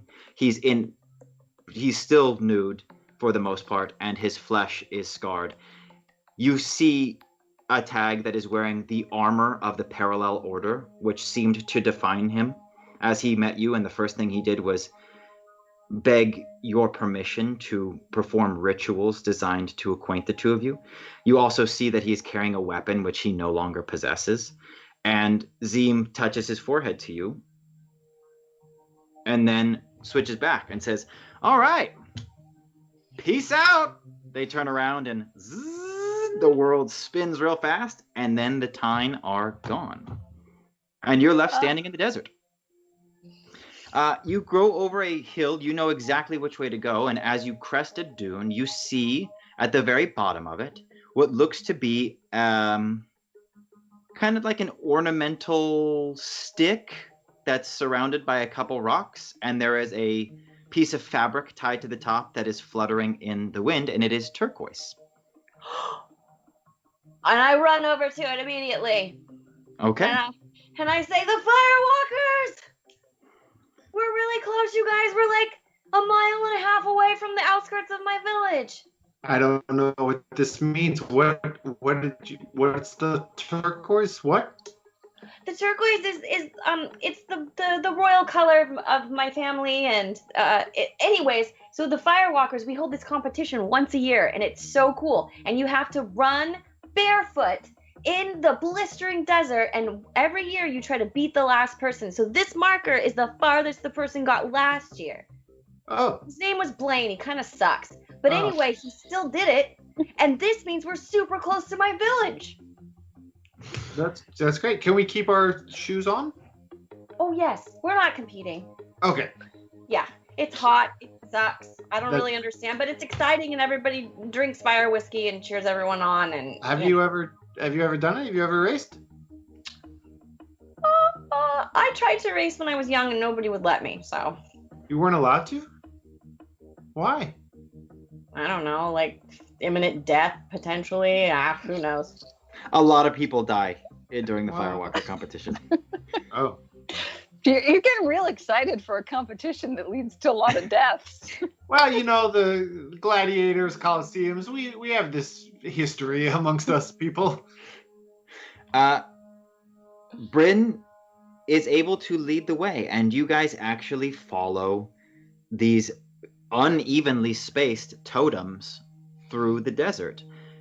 They are all similar. The sticks seem to be chosen. Bryn tells you that they are made, and Rex, this actually rings a little close to home for you, because you recall the competition that you had in which the people who were competing would make those surfboard kind of sailboat lightning racing things of their own. Shimmer skimmers, I believe. Shimmer they're skimmers. called. I was treading water. I mean, you guys could have jumped in. So the shimmer skimmers were all very unique to the rider, and so these sticks that are there, they all share a similar height, and they all are tied with some kind of turquoise fabric, but each stick seems to be very unique, and you just follow them, as you approach the city. Here's how we're gonna do this. In case it becomes relevant later, I will say that I also shared what I learned from this soldier, at least with Bryn. Okay, so Bryn, Rex informs you that there is a disturbance in the phase state localized within the city, that the Tyne will not enter it because they have not heard from their people, the Tyne, who live within the city limits. There's Tyne in the city. I've been living with them this whole time. Nobody tells me anything. Shapeshifters, man. I laugh a little at the little mini rhyme that she created when she said that. So you approach the city. I'm going to let Bryn give you the walk up. You are now approaching Bryn's hometown. Why don't you tell us what it looks like from a distance, Bryn? I'm going to put you on the spot a couple times in the lead up, but we can build this together. I don't have any expectations. I've kind of left some of these parts of the map blank because I want you to feel free to, in this moment, if you don't have anything in mind, just make something up, whatever your gut tells you. What does your city look like from a distance? Well, as you crest up a little bit of the sand dune, it starts there's a little bit of vegetation that pops in, a little bit of sand grass. And there's a couple of farms. That's what you see first on the outskirts that grow wheat. And there's some livestock. And for the first little bit, it's definitely pretty rural. And as we go down what seems to become a path, we come across the very first part of the river, and it is unbelievably brilliant against the backdrop of the orange sand and the desolate and the little bits of brownish kind of grass that billows in the wheat. And as we're winding and the houses start getting a little bit closer together, it starts looking more like a village. And it starts cobbling together houses, and you can tell that they're good quality, but they're definitely built, by the people. It's not like a company that comes in and builds it. So every single house is unique. And it has different colors to each one. In fact, I used to be able to identify who the people were that lived there as a kid based on the oddities of their house. Yeah, and so as we start winding along this river on the right, and the city's on there, and we kind of crest up over a hill, you can see over pretty far in the distance is the palace. And before you get to the palace, there is a square of businesses, and it's almost always bustling and loud, and you can hear singing, and you can hear fights, and you can hear all sorts of stuff. It's so full of life. So to start walking towards it and not hear any sounds is disorienting and odd, because it's an amazing, lively place. Let's make a couple decisions. So as you get closer to the outskirts, it's hard for Tag especially to notice at first because of the state that he's in, but even he does begin to pick up how lethargic he and Bryn are feeling as you approach this city. And you do have a strange feeling as though there is like there's this one very specific feeling I get sometimes when I'm very anxious. It feels like my stomach, my lungs and stomach are empty. It feels like there's this, I don't know. It's just like this strange feeling as though you're losing a little bit of something as you approach. Well, I'd like to Well, I was going to say investigate a mystery, but the more you talk, the more that seems like a really bad situation. Because I know Sure. that feeling. For me, it's feeling like there's a hole in my stomach, cold air rushing through it. Yeah. Roll it. 11. Okay. I'm going to give you a freebie to start because you rolled a full success. Okay. You instinctively flip into the phase state. Cool. The anomaly that you saw in the distance a couple sessions ago, that anchor on the horizon which you used to correct Bryn's course as you were traveling in what you were finding to be the right direction, it's here. It's a hole in the sky centered above the temple. It is a black vacuum of malice. You can see strands of elemental magic being siphoned into it. You can feel your own essence lessening. It's not happening quickly. The lethargy that you're feeling came on kind of slow and doesn't seem to be intensifying. You just seem to be in a place where if you're a battery that usually regenerates, your regenerative quality has stopped. So whatever level you were at is like now static. Okay. The magic that's being pulled into it seems to be affected in that way Zeem described the fire spirits talking about the others that they knew disappearing. They seem to be going through some kind of process. The energy seems to be going through some kind of process, the byproduct of which is a thread of black ink-like energy, which is dripping down into the palace. Is it a two-way street? Is there some energy going up and then the faucet coming down? Is that malice energy? Yes. So there does seem to be hot points in the palace that are pulling as well, but it's not isolated to that. You can see shit coming from the desert, like just these strands that are being pulled. I mean, it's like a second sun, this black sun above the palace. You are welcome to answer or ask any other questions that you want. But with an 11 on a bad situation, that's some pertinent info I wanted to make sure you had. I mean, I'm pretty happy to go in with that. I don't find reading out questions to be too dramatically interesting. Okay. That seems like enough to go on for me. Okay. The other decision that you need to make is how you want to approach the city. Bryn, that silence that you heard, you almost feel like that oppressive, draining thing that's happening to you is affecting your other senses. And the few times that you shake your head, you do hear that livelihood in the city. But as you forget to keep alert, it starts to feel like you're alone. You feel isolated. You feel anxious. So there is life, but you're having trouble like focusing on it, connecting to it, you know? Yeah, so the other decision that you need to make is how do you want to go into this city? And I don't mean the route you're going to take. Basically, it comes down to two options. Do you want to go in loud and a proud summoner, or do you want to be stealthy about your approach? There is no wrong answer. It will simply inform how we move through the city and choices that I will be making. So you will just need to decide how you want to move as a group. The moment I see the palace, my urgency goes up to 100, and I'm gonna go in loud. Okay, cool. I'm not thinking strategically at all right now. I have one mission, and that's to get there to get to my mother. Sure. Okay, so the first thing that you guys will be coming across is going to be the city gates. So you pass through this rural area. It's very startling to see this life. And Bryn describes to you how these farms, all of these things, they are maintained solely by this river.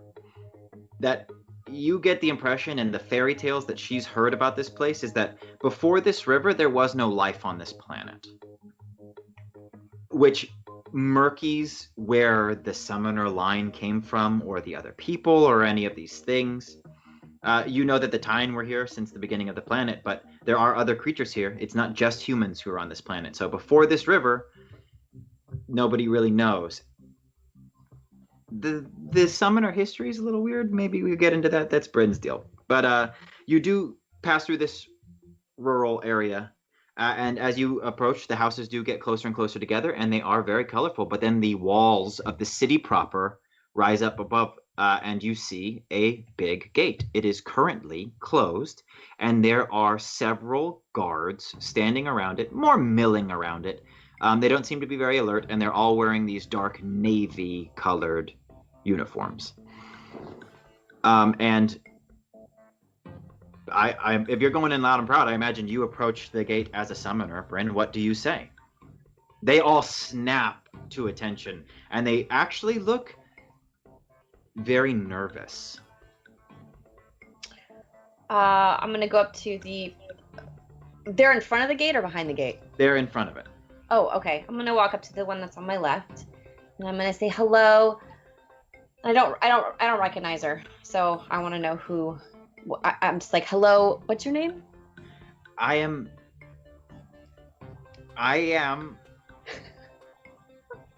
Corinne. Hi, Corinne. I don't recognize you. You must be somewhat newer. She looks young, and so she is. Yes. She has the straightest, neatest, most pressed uniform out of all of them, and you get the impression that it's because she's new. My name is Bryn Cosaint. My mother is Amelia. I got message that something was going wrong from my mother, and then she cut out. We've made it here as quickly as possible. Can we please come through so I can get to my home? Yes. Your Majesty. And then she goes, ah! And she bows and actually stays bowed for a second. And she goes, I'm sorry, I forgot. It's okay. You can just call me Bryn. She stands up straight and she says, Your Majesty, I don't know what's going on at the palace, but I saw your mother just yesterday and she seemed to be fine. Oh, thank God. She was moving through the town and she was handing out bread to the people. Really? And she looked okay? She wasn't injured? Nothing seemed off?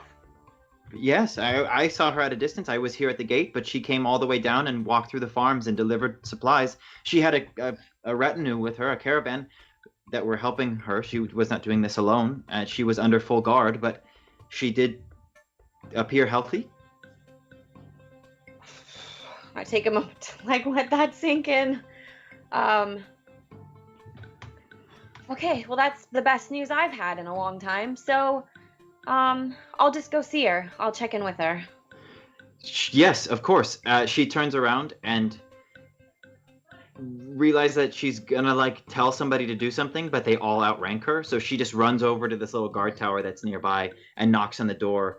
There's some shouts from inside, and then this much larger kind of burly guard comes through, and he's got on a blue uniform as well, but he's wearing a turquoise sash, which is not a uniform piece you're familiar Bring with. the noise. It's like some kind of bring the noise. Someone likes turquoise sashes. Thanks, Wags. I love a turquoise sash personally. Yeah, this seems to be something you're not familiar with, but the guard does appear to be the ranking officer here. As soon as he sees you, he snaps at two of the others and points, and they go through the side gate and run as fast as they can into the town. And Corinne and this other big burly dude walk over, and he says, "Your Highness," and he gives you a curt bow, does not hold it, and says, "We were not expecting you." I got a distress call from my mother that I needed to come back immediately. We just came off mission. I have so much to tell her. Of course, yes, we would love to escort you directly to the palace. Thank you. Let me take a moment to nudge over to Sam. Hey, man, look, don't take this the wrong way, but I feel like you probably deal with some less than honest people. I feel like something's going on here. You feeling what I'm feeling? You mean with these cats? Yeah, with these people. Do I sense, Jesse, that they are lying? That's one of my moves, is I just kind of always know when people are lying. Yeah, you don't even have to roll for that, do you? Nope. Just a suspicious mind. I've just been lied to so much that I always know when somebody's giving me the dirt.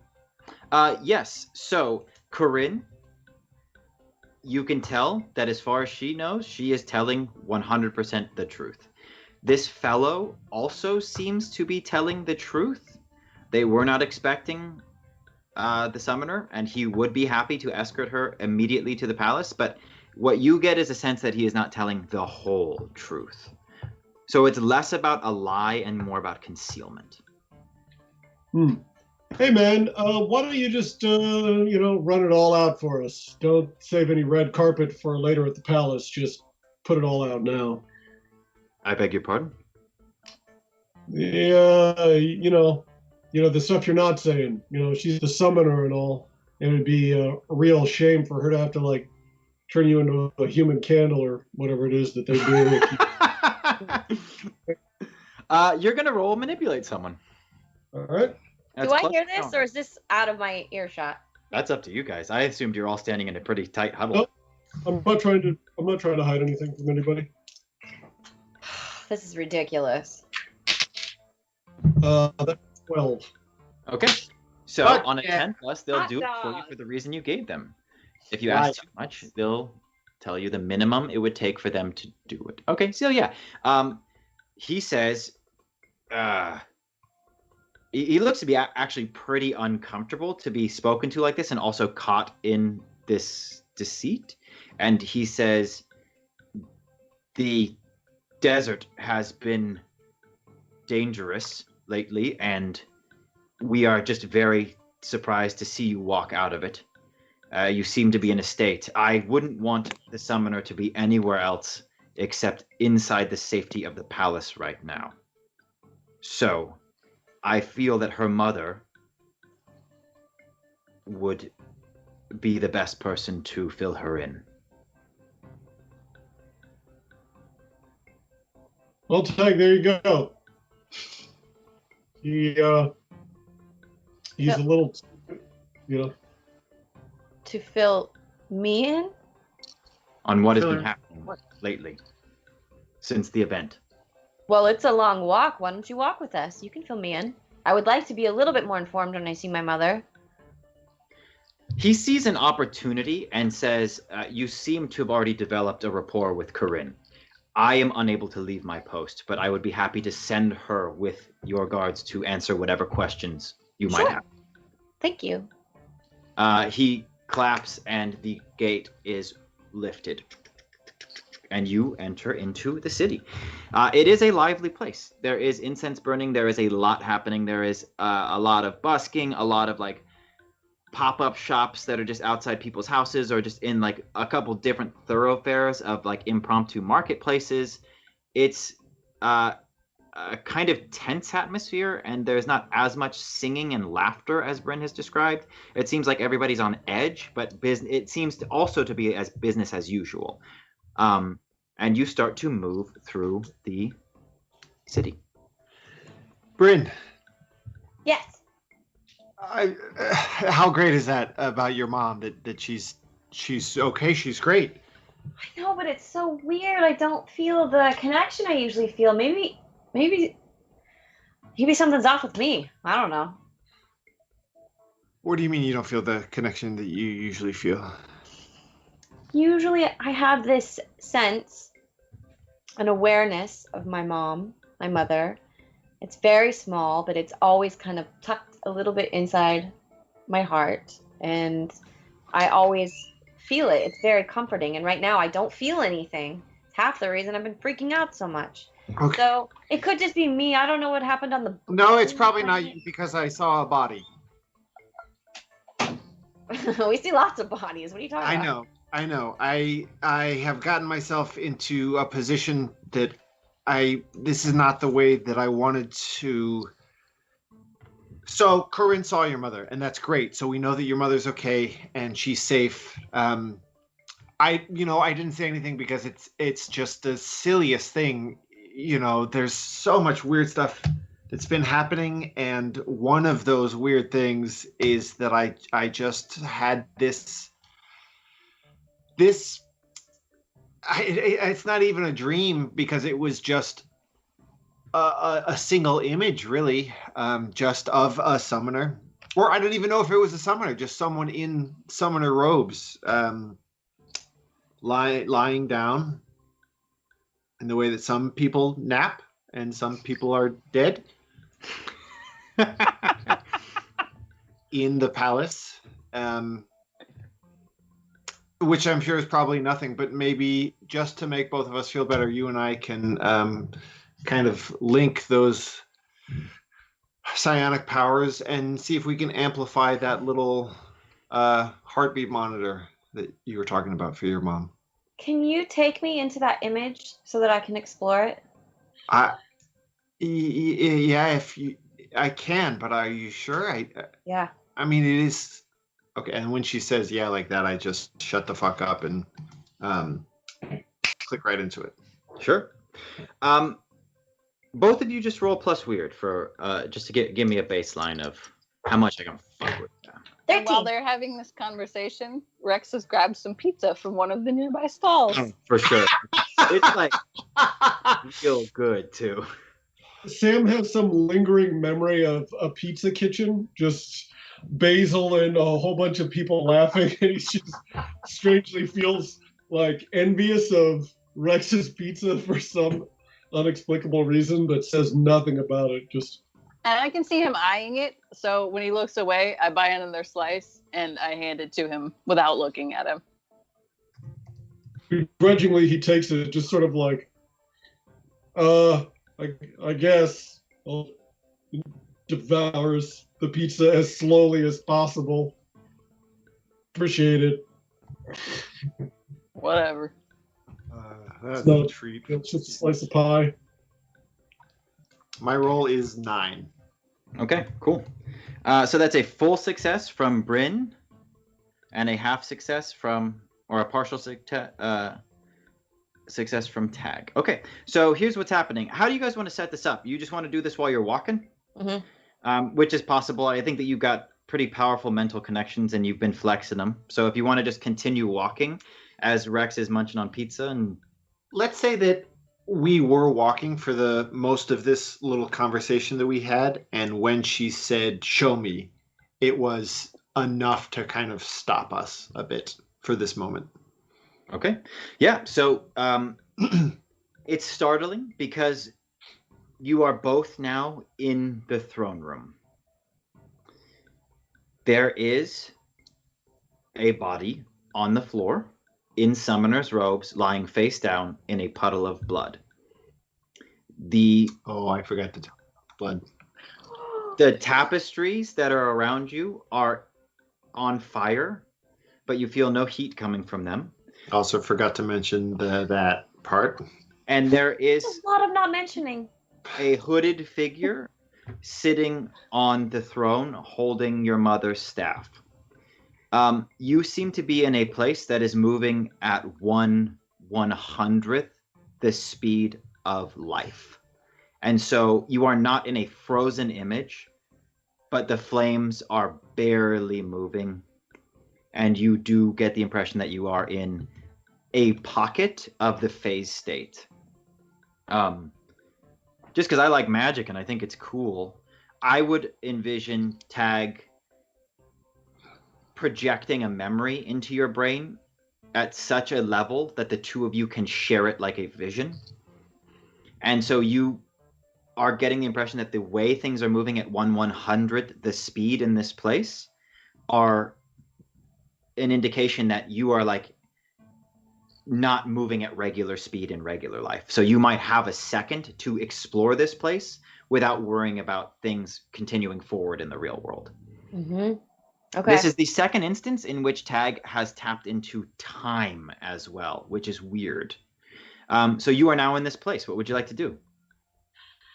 I'm going to lunge at the figure that's sitting in the throne. Sure. It's like colliding with a statue. You can feel it give, but you get the impression that they are locked in this slow time. So whatever you do to them will take several minutes to unfold, but the body reacts as though it has just been struck. So I'm literally trying to pull the hood down to see who Sure. it is. It is Tag. Fuck! What?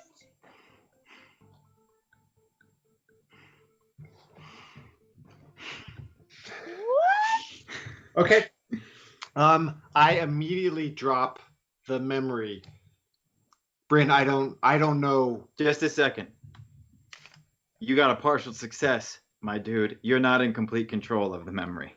Okay. You drop the memory and you feel it start to fall away from you, but it's like a blanket that gets stuck on a thorn and it snags on Bryn and it will not drop around her. And you can see that she is starting to panic as well because you're trapped in a place that doesn't really exist, but you can't get out of it.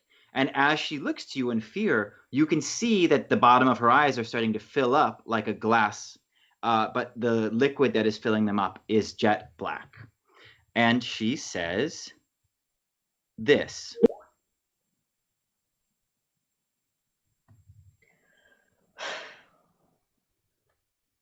Whoa, where'd that go? Hold.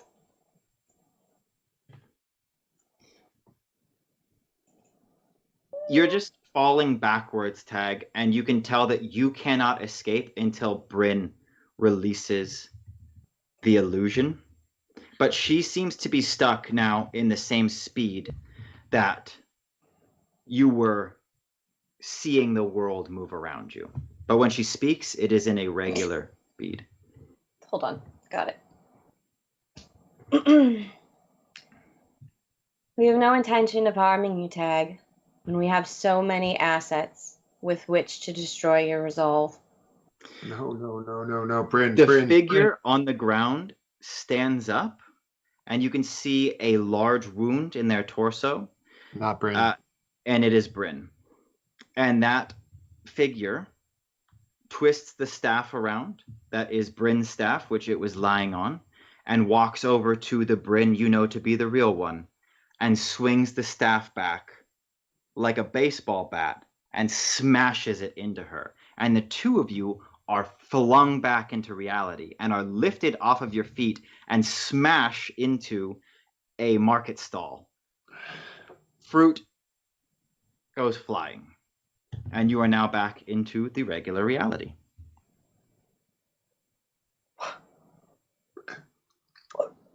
I didn't know. I would have said something if Bryn, you know that I would never, ever, ever hurt you or your family or any of my family now. I don't have a family except for you. I don't know what you saw. I don't know what I saw. Okay, let's not freak out. Maybe it's a projection of like your deepest, darkest fear. Maybe it means nothing. I mean, have you had premonitions that have come true before? No, not really. Not that I was a part of. What comes to mind is the moment that you were in the chambers spying on Violet's final test, in which you saw reality kind of splinter into hundreds of different versions. And in one of them, you did see her throw a knife and hit her partner. And that is what happened when you were in the room. But you also saw hundreds of versions that did not come true. It's not a map. It's not.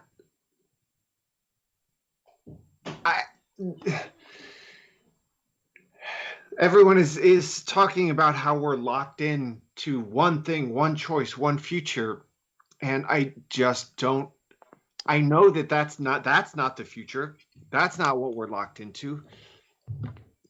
Who are you in that? What did you say? Why did you say that? Did I say what?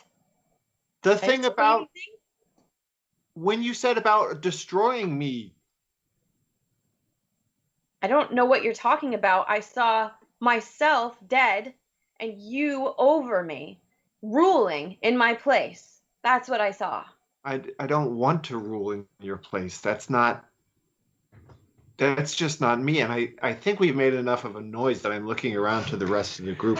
You've been having this conversation as you are climbing out of the wreckage of this market stall, and you like are squishing this fruit underfoot.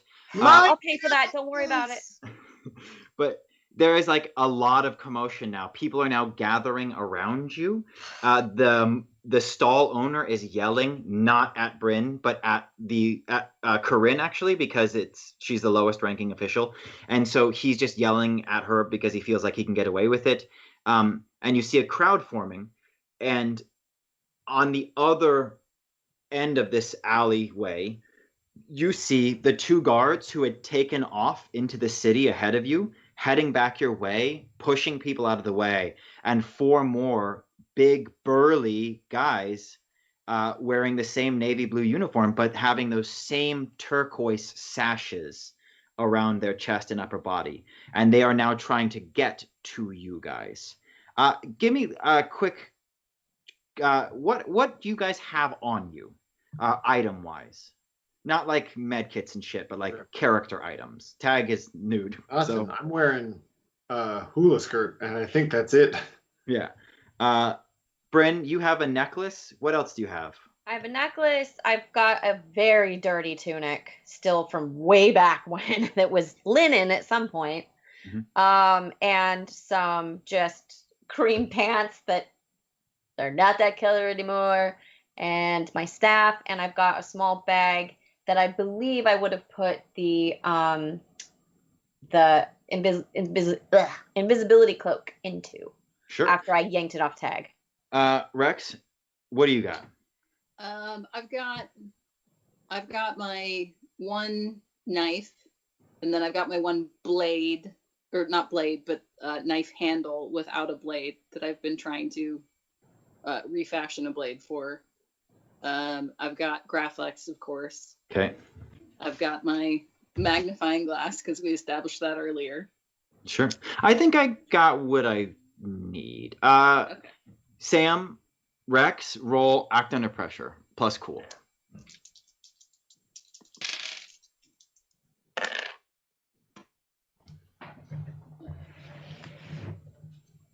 That is an 11.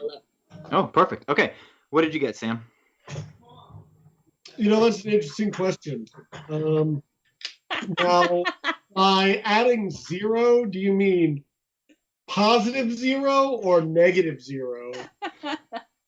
I feel like -0. Okay, well, Negative that's just a 0%, regular positive 5. That's a positive 5 right there. Excellent. Okay, so here's what's up. The group has now kind of reformed as the guards are trying to keep people away, and Bryn and Tag have now moved into the center of the alley, and Bryn's like apologizing to the shop owner, and Rex, you're standing next to Bryn, and you get this tingle and reach out next to you, and you grab a wrist.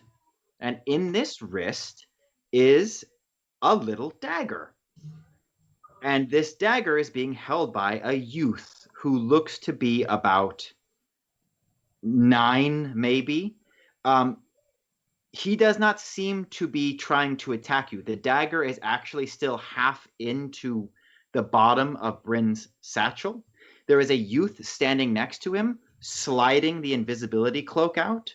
And the moment that you grab their hand, he wrenches free in your surprise, and the two of them take off into the crowd. Sam, you reach for your blaster, and it is gone. Yep. Yeah. That sucks. You are now standing in the middle of what is turning into a rather chaotic situation in the middle of a market street. 2 youths have just escaped holding your invisibility cloak, and guards wearing turquoise sashes, much larger than the others, are fighting their way towards you. With what kind of, like, we're going to get you? Or like, oh, hey, there you are. You know that energy you got from the guy you were pretty sure was lying to you outside the gate? Yeah. That's what you're getting from them. I didn't care for that energy too much. What would you like to do? I'm going to point and yell, whoops-a-daisy. Okay. And, that does not require a roll. Okay. And I am going to say, whoops-a-daisy, let's go. Okay. You have a moment in this. Did we decide what whoops-a-daisy meant? It's the bar with the fire whiskey. No one will ever expect us in there. It's the name of the bar. It's dumb. Whoops-a-daisy. Whoops-a-daisy. Sorry. Whoops-a-daisy is the name of the bar. We can go hide in there for a minute and try to collect ourselves. And I turn and look at her for a second, and really fast, because I know this is urgent. I'm like, we can't let those kids escape with that cloak. What? Right. Those kids just stole your cloak. What? And I grab my bag and I'm like, son of a biscuit. It is fucking empty. The cloak was the last thing they pulled out of it. They got my iPod too? Yeah. My iPod Touch? Yeah. Damn it. Let me I see like a kid whipping around the corner, and it's enough of that body to me to just like drop in that sort of telepathic thought. It's a roll. 8. So the thought that I want to drop, I don't think that I can control them with a mixed success, but I can just let them know, like, that cloak is bad news. She's wearing the necklace still, right? She's got her shit? Yes. Yeah, that cloak is bad news. It's not valuable. It is cursed. Y'all kids don't want it. You actually feel disinterest at what you're saying, and a bit of a challenge is transmitted to you. There's no fear, there's no greed, there's no anything. You just feel like they don't really care what you're saying, and they're kind of challenging you. Okay. I'll meet you in the whoopsie dipsy. Whoopsie daisy. Whoopsie daisy, like daisy. a flower. Yeah. Okay, I'll meet you there. Okay. There's also a bar called the Whoopsie Doopsie, right? It's just the one bar that's like whoops. Just in case I forget later, it's the Whoopsie something bar. The whoopsie daisy. Well, there's the I know, whoopsie doozy know and the it's whoopsie Daisy, I'm just daisy saying. and the whoopsie daisy. God, it's like Limporium all over again. It's whoopsie daisy. She's the one who's saying it's like Limporium all over again. That's not even his name. It's Langurium. All right, who's chasing the kids? Oh boy. All right, we got Sam. Who else is going? I think if the summoner's not going after them, I have to stay with the summoner. I'm freaked out about the cloak. I'm following the cloak. Me and Sam. Yeah. Okay, sure. You two, Rex and Bryn, you are able to slink away. And Bryn knows how to get you where you need to go. She's able to take the back alleys. It sounds like when she says we can get there and catch our breath and nobody will find us, you're going to be moving stealthy and you're going to be sneaking to this bar. You lived in this city your entire life. You know how to get to the bar. You guys go. Sam and Tag, please roll. I think this is just going to be like the equivalent of a dex check. So it's just going to be, just act under pressure. Okay. 5. Yeah. And you, Sam. Oh, look, these are just dice. They don't really determine what happens. It's more of like a, suggestion of, rolling how things, through the mechanics of the game take place, but not necessarily the intent. So that would be a snake eyes. Okay, perfect. That's right. You're getting so much experience, Casey. Yeah. Good Sam, timing, because we just had Raiders pop in. What's up, Raiders? We just got raided. We got how many Go. It's We got on. raided by Okay. Goblin Cave TV. So what's Hey. Some of us think this is a good thing. Some of us think that it's time to stop, up? baby. Oh. Want to raid us? All right. As you take off after these youths, you are running through what appears to be a loud, colorful labyrinth of a city, and you very quickly get lost. But an interesting thing happens. Every time you're certain you've lost these youths, you turn a corner and one of them is hanging off of a porch, dangling the cloak, and disappears into the madness again. You are able to continue chasing these kids into the city until you turn down a rather tight and curved alley so you can't see very far ahead of you how far it goes. And by the time you get to the end, you do realize that it is a dead end. And when you are looking around for what you're going to do next, you notice that on the fire escapes and the balconies of the sand dwellings around you, there are dozens of youths. And they're all about the same age. They're all a little dusty, and all of their robes and clothes are threadbare. And there's one sitting on the wall too far up from where you could get to, dangling the cloak, and he just says, "Gotcha!" And then it goes black as bags are pulled over your guys' heads. And we cut back to the bar. Rex, Bryn, you are waiting here for a while. Nobody comes to join you at the Whoopsie Days. You get the impression, I'm going to give you, let's establish something before I start making decisions for you. You snuck to this bar, we established. Did you do anything to disguise yourself? As you walked through this town, when you were being escorted by the guards, people were bowing to you. You were being recognized. People were clapping. People were hanging out of windows to catch sight of the summoner. You would not be a rarity in this town, but you have been gone for a while, and they didn't expect to see you back. Would you be in this bar as Bryn, the summoner, or would you be in this bar as somebody else? I think I've got a really good rapport with Mo, the blowhard, who's like the bartender. Yeah. Oh, and I love can just to. be like, "Hey, I need you to get us into the back room, and we're going to be joined by 2 other people that obviously don't fit in, that might be running. Could you direct them back to there too, and not say anything?" Yeah. He says, "Hey, Stu, door, please." And Stu runs over and just posts up next to the door. They don't close it. They don't lock it. They don't do anything. Stu is just now leaning into the door jamb, and he pulls out a long-stemmed pipe, packs it with tobacco, and just stands there and blows smoke out the front door. Mo escorts you into the back room of the bar, and you are now in a what would be a decent-sized pantry, which has been retrofitted to be a card table room in like the back of a bar that shouldn't be there because it would be illegal. And so you're now in this room, and you are sitting for a long time, and you're brought a couple cups of tea. Rex is just brought a very large, warm but delicious beer. Bryn informs you that they serve it warm because this is the fucking desert and they don't have refrigerators. And then a while goes by. It's actually like the first time Mo comes back in, it's only been about 10 minutes. He lets you know that there's guards. He calls them temple thugs, patrolling the streets looking for somebody.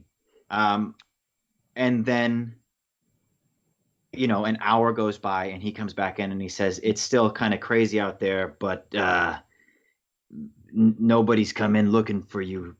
None of your friends, even the guards haven't stopped in. What do you want us to do? I still got customers in here. I look at her and I look at the summoner and I say, I know we need to get to your mom, but I'm worried they haven't come back yet. Yeah, I can try to open the connection with Tag to kind of feel out where he's at. It opens. Okay. Tag! Oh, shoot. Hey, hi. Look, Where before the you heck say are anything. you? What? Where the heck are you? Well, that's a great question. And Sam, where are we? At this moment, the bags are pulled off of your guys' heads. Okay. I'm about to have more information from you. You're in what looks to be a run-down and lacking all other accoutrement warehouse. It's a big, open, echoey space. There are holes in the roof, which the sunlight is streaming through, and there are big cross beams where many of these youths who you chased here are sitting. There are youths lounging in all the corners, sprawled across broken furniture, but every eye is on you. New drinking game. Every time Jesse says youths, someone has Youths. to drink. Specifically there on me, not on me and Sam. They are on the two of you, and this fellow who is standing in front of you. He seems to be more of a preteen and a bit older than the others and about a head taller. He's wearing what look to be like weird priest robes, but they're not particularly religious anymore. He's actually ripped the bottom to make it the right length and taken the sleeves off of it. As you look around thinking maybe a cult is happening, you see that the clothes on these kids are just whatever they could find. And this youth is standing in front of you. And he says, well, we wanted to get the summoner here, but I suppose you'll do. Huh? You're her thingy? What do you call it? It's a parallel. You know the word. You're parallel. Yeah. So I suppose you can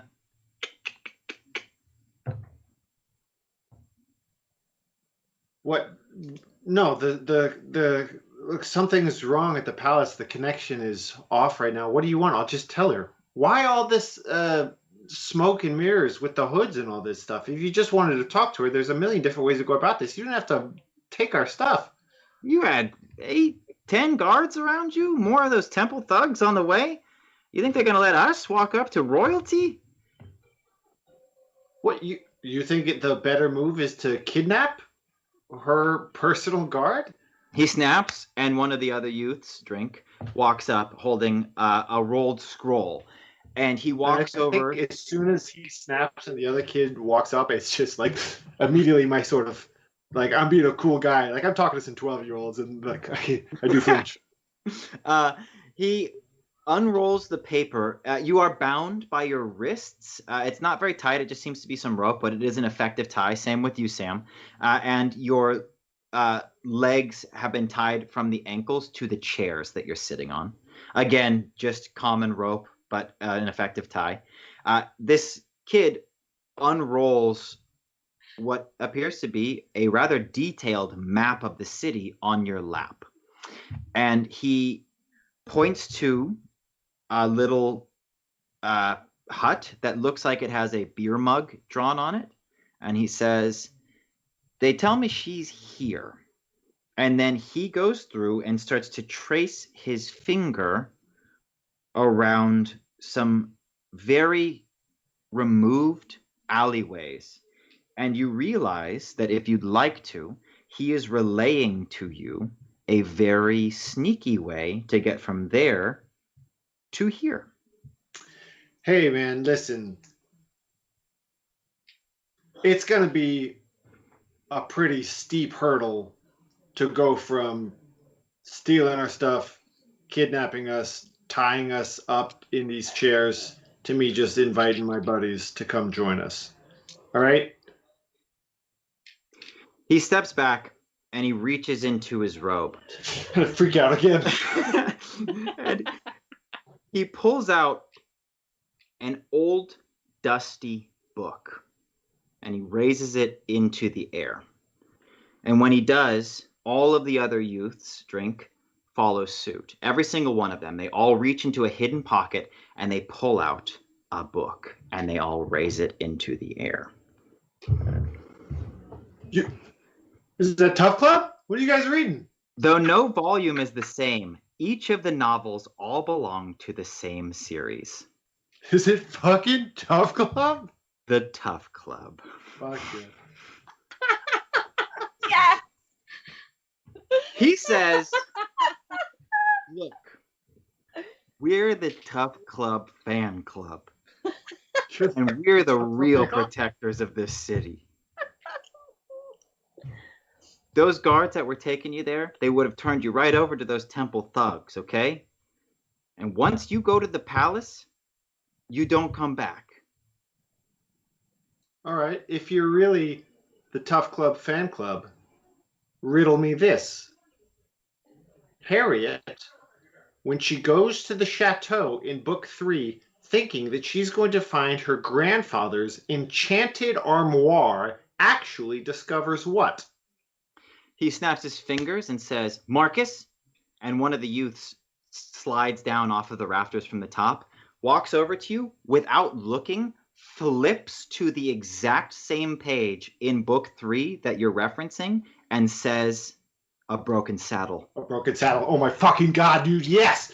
Fuck. And I like go as if I'm going to high five him, but realize I'm still chained, and I think that my chair tips forward onto the ground. They lift you back up. And the leader says, "I'm going to cut you loose." And that's it. They just cut you loose. And now you're just sitting in these chairs. The map is still on your lap. And he says, "Look, I don't know the summoner and she doesn't know me. But something's going on in this city. And I think she might be the only one who can fix it. So we're going to help you out." Sam, look, man. Are you a Tough Club fan? I am, can't say that I've read them all. It's okay. They are books that espouse the virtues of loyalty and bravery in ways that I have never seen in contemporary literature being published right now. These dudes are Tough Club fans. They know a thing or two about honesty, friendship, and doing what you need when times are tight. And All right. solving mysteries. And solving mysteries. Holy shit, this is fucking perfect. Yeah. In order of importance. 1, do you guys have an open application window, like a rolling applications, or is there? He Like, gives a very small nod as if to say, "I hear you, and we can do that. Now's not necessarily the time." He communicates it all with this nod of like, but you're in the club if you want to. Yeah, okay, all right, cool. That's cool. I'm gonna click it open. Psst. Brent. Yeah. Hey. Yeah. I'm sorry, I don't actually know why I'm whispering. I was just kind of getting into the whole, solving mysteries thing. Hey, sorry. Yeah, anyway, hey. How's the whoopsie dipsy? The whoopsie daisy is fine. Mo is covering for us. We're back in the back room waiting for you. It's like a weird converted card room. I don't know. Okay. Quick change of plans. If you guys can sneak out the back, I'm going to relay to you where to turn and where to go so that you can meet us at an even doper, secreter hideout. Okay. Did you get the cloak? Yeah, one of them was holding it. They've like put all of your stuff on a table off to the side. It does not look like they're hoarding it for themselves. They wanted to lure you here, and they did. So your stuff is just sitting on a table. Okay, that's a maybe on the cloak thing. I think. All right. Look, Are you sure? I've gotten as much of a confirmation as you can possibly get in this world that something is right and good. So I just need you to follow along with that. Please, if you want. Sorry, I guess that was more demanding than I meant for it to be. I'm really getting caught up in the spirit right now. And I look at Rex and I say, he's found a better hiding spot. I don't know how, because he's never been to this town before, but it's a secret hideout for the Tough Club fan club members only, which I might be a part of soon. oh God, it's about Tough Club. No, it's not about. Again? Yeah. I mean, Mo kind of needs us to get out of here anyway, and I don't want to bring trouble on him, and we've been here for a while, so maybe it is good to change locations. Sam's here. He's really, not excited really? about anything, but he thinks that this is probably a good idea. Is that correct, Sam? Well, to be completely square with you, I know these guys. What? What? Are you in the Tough Club fan club too? Well, we just call it Tough Club Club. Sam has a move called Naked City, and so he's got a connection to organized crime all over the quadrant. And this is one of the groups, so this is kind of their way of, it's like noogies from your uncle or something like that. They steal some of your stuff, you run around, they tie you up, they threaten to kill you. It's all in good fun. As you're saying that, Sam, it is all true. These are youths that drink. They all have to get they need to survive. But what you do notice as you're describing them kind of offhandedly to Tag is that while you recognize some, the one who you knew as the leader is not here. The one who is the leader is just somebody who you recognized before as like a lieutenant who must have stepped up. And there seems to be, even though there are a couple dozen of them, fewer than there were before. What happened to Clip and the rest of the ranks? They're gone. Temple thugs? Sorta. Have you guys ever heard of the Tyne? Yeah, oddly enough, we have.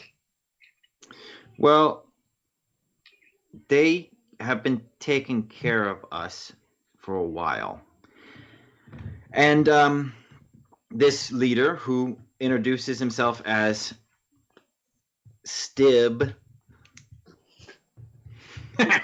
Good old Stib. Stib. Yep.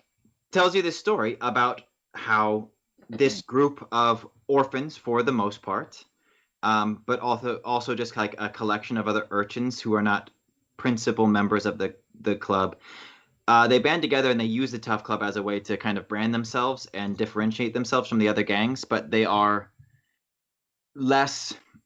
They don't steal for fun. They don't hurt anybody. They steal to survive.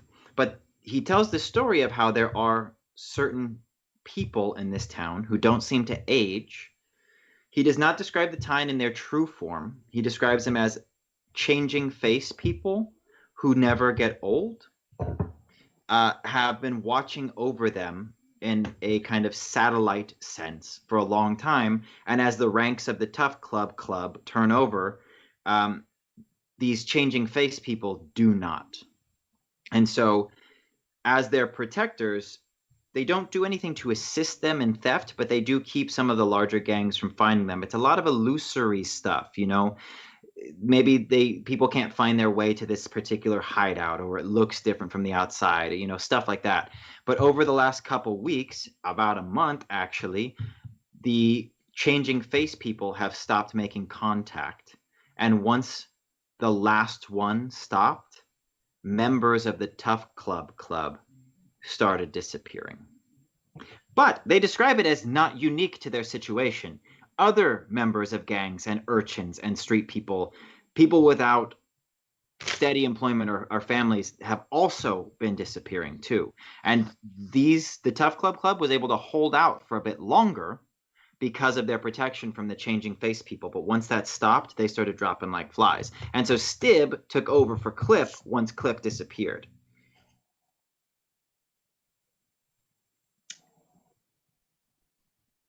Tag. Hmm. Are we cool? Can I go ahead and head out? Yeah, I think so. Okay, I need to say goodbye to Mo and let him know we're leaving, and then we'll be on our way. Mo waves your tab.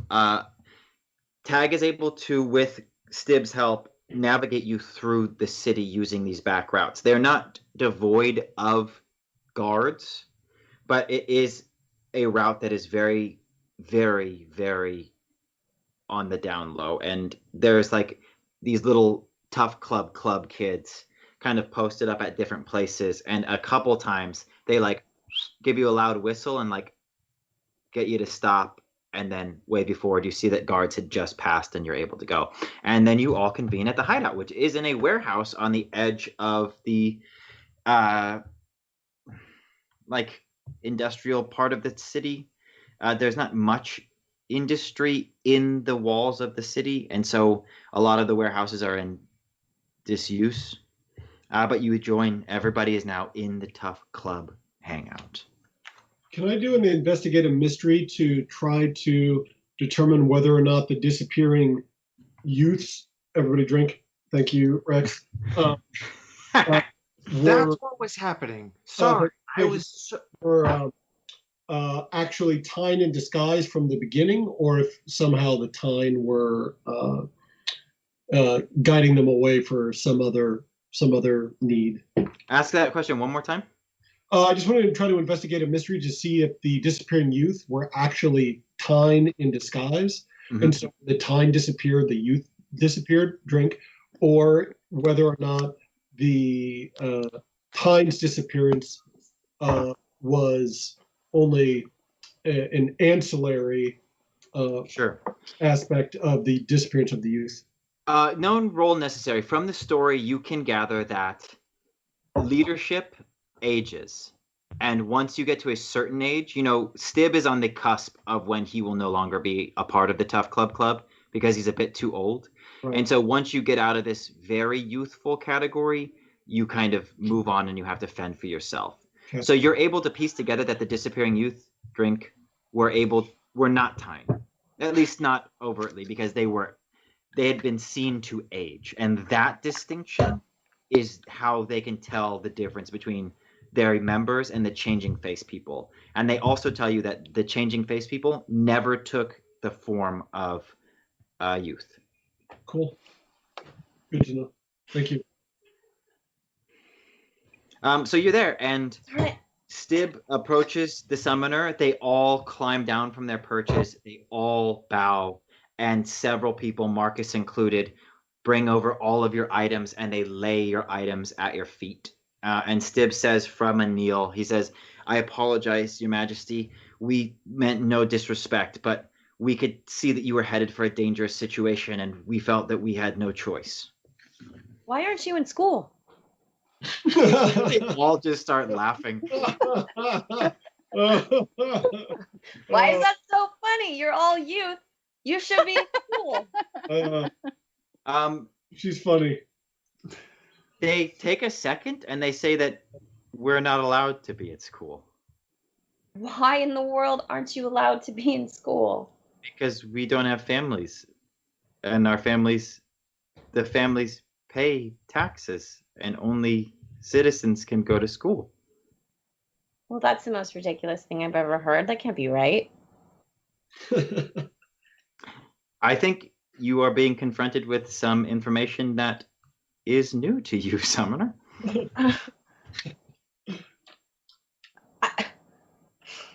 As a matter of fact, how does it feel to you to see that there is a group of dozens that were at one part larger homeless youths in your city. Is that something you were aware of? No. I mean, I knew that there were children without parents, but as far as I was concerned, there was a boarding house that they went to that was ran by a childhood friend of mine that took orphans basically in and taught them. So Yeah, at the mention of that, several of them nod. Several of them have been in and out of that place. It is what you say. There's nothing sinister going on there. It just like does not have the capacity to take in all of these kids. why is there this? Never mind. What did you need? You need my attention? Why did you take my stuff? I mean, I did my own shenanigans as a kid. Don't get me wrong. I'm not like super lame-o, but I needed that stuff. It was dangerous. We just thought that you should be more careful because the city you were walking through in a leadership role is not the city that you remember. And things have changed in the last couple weeks. Changed as in how? Like, he snaps again, and Marcus, the coolest fucking NPC in this episode, comes over with a folded piece of paper. It looks different than the map that was unrolled. They actually, a couple of them have them in their pockets. And he says, Stib says, the reason you didn't notice is because we've been taking them down as fast as they've been putting them up. And he hands you a piece of paper, and when you unfold it, there is a wanted poster with your face on it.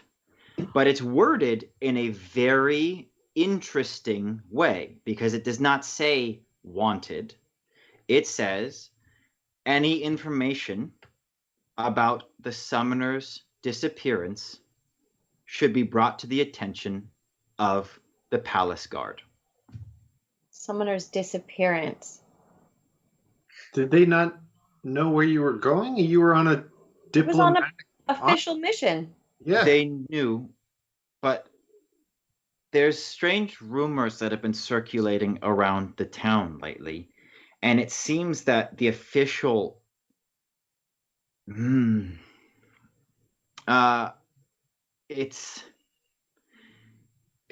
we heard that you had been gone for longer than expected, and shortly after we heard it in the streets, these posters went up. It's though the official statements have been confirming rumors. Well, they're just worried. Of course, I mean, the mission was weird and communication broke down. Of course, they were worried, but her mother, Amelia, the summoner, she's walking around with a smile on her face, handing out bread. It sounds like I just feel like look. As much of a fan as I am, I know that sometimes you read enough of these little novellas, and it gives you the idea that everything's a conspiracy or a plot or a scheme, but. We were just out for longer than we expected to be, right? Summoner, I know that you think highly of your mother, as do we. She is an incredible ruler, but when was the last time you can recall her walking through the streets handing out bread? You're right. I was maybe 6 or 7. It's been a really long time since she's been out. And do you remember publicly. why she did it then? She told me that I needed to, it's when I got integrated with the people. She told me I needed to work with the people and see how they lived. And I needed to know their struggles and their lives in order to be a ruler. This is just Jesse to Lisa. I know that I'm throwing some weird shit about your mother, but in this instance, the intention behind that was not like your mother sucks and she never gives bread to the people, but like when was the last time you witnessed your mother doing such like a strange act as like walking around town just like handing out bread? Like your mother does everything for the people, and what she does for the people is she gives a foundation. This is not Stib talking, this is me talking. Yeah, because we've discussed stuff that I'm just trying to say, like, I think that the character of Amelia is fucking dope. And so she doesn't just walk around and hand out bread. She creates laws and protects people. And if she knew about these youths, she would not just go walking around handing them bread crusts. She would be getting to work in a way that made sense. Right. And so that is where I think Stib is saying, like, you know, like, what the fuck does bread do for me tomorrow? And so, like, when was the last time you saw your mother handing out bread is not me trying to take her character down, but to bring it up. Okay. Yeah. We're just creating this as we go, and I like the character, so I want to keep her elevated. So yeah. When's the last time you've seen her, or heard about her, or anything? What did Corinne say? Corinne said like yesterday or something. Like She said yesterday she was walking around handing out bread. Yeah, he confirms that. She was? Yeah, she was out walking around handing out bread. It was weird.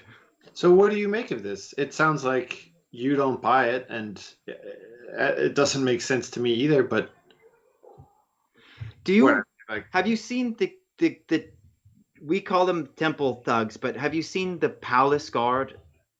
Or have you seen the town guard wearing the colors of the palace guard? The sashes. The sashes. I've never seen that. I was going to ask my next question. When your mother was out handing out bread, everyone who was guarding her was wearing one of those sashes, and we just know that they are the liaisons between the city guard and the palace guard in a way. I don't want to speak as a kid, so I'm not going to play a kid. This is what he says. He says that they are the liaisons between the city guard and the palace guard, which is something that you have never heard of before, because the palace guard is an elite group of protect the summoner people, and the city guard works for the city and handles their shit.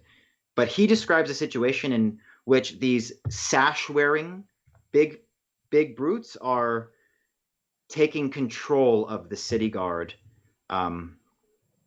And so since that's been happening, since the face-changing people have been leaving, and since our friends and people we know have been disappearing, there's been more of these people. And to see them so closely guarding your mother when she was walking around the town seemed very strange. There were few palace guard around your mother. Instead, we saw city guards wearing sashes. Yeah, that's unheard of. All right, I need to get to the palace. Sure. We expected you might, and the reason we brought you here is because we think we can get you to the palace safely. But once you're there, we will not be able to help you, nor do we know what you're going to find.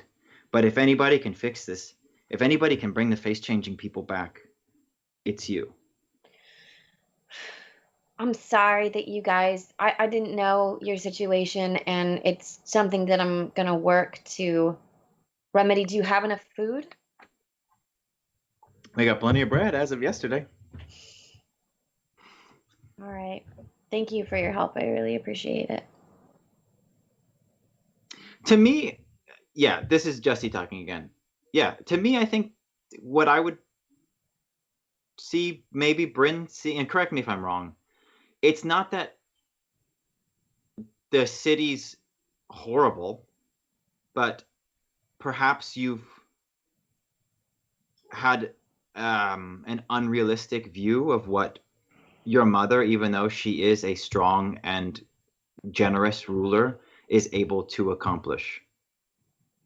And I think that perhaps this is one of those moments in Bryn's life where she's confronted with the reality that it's like when you find out your parents don't know everything. Like you grow up and you're like, oh fuck, all those things that my mom said, like she didn't know anything because she was just living and finding things out for the first time. I think that I would think that Bryn's not seeing a horrible city that's been closed off from her, but maybe just like parts of it that you didn't want to believe were true.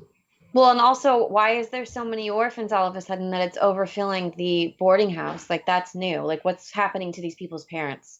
It's kind of where my curiosity is going. Sure. Let me see what our time is. What's our time? Yeah. Okay, let's do a temple entrance. Yeah? The kids can get you there, unless there's anything else you want to do in town. Nope. Okay, so what they do is they wait for the cover of night. And they weave you through the same kind of path that you took to give here. One of them actually, they repair your bag for you using just some thread that they rip out of their own sweaters and they sew the bottom of it. One of them actually hands Sam one of the kids who you recognize hands that map that they'd used earlier. They hand it to Sam, and they take you to the palace. Thanks, Chi-Chi. You're welcome, Sam. I don't. I want more S- Chi-Chi. So you get to the palace and you're able to get through one of the gates in a changing of the guard type moment.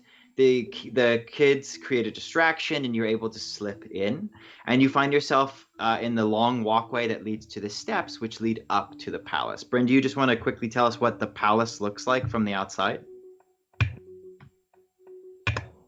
Sorry. Yes.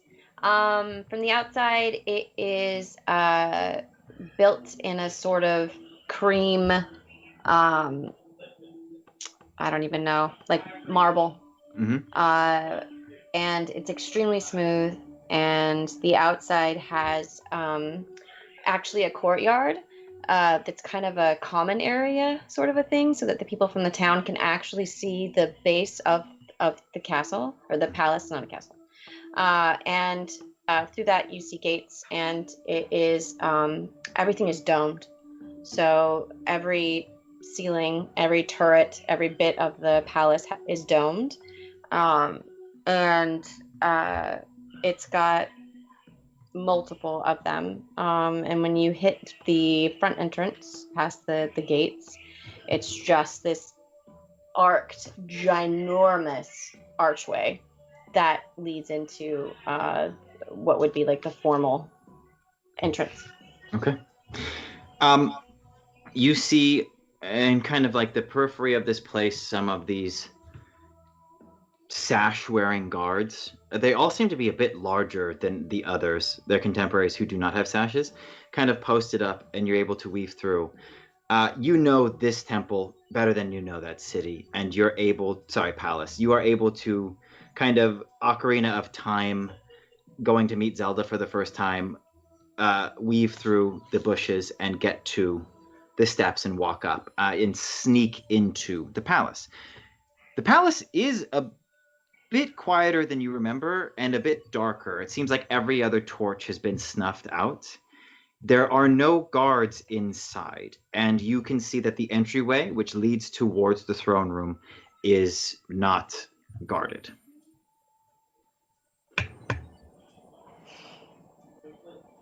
Can I investigate the area to see if there's anything out of place?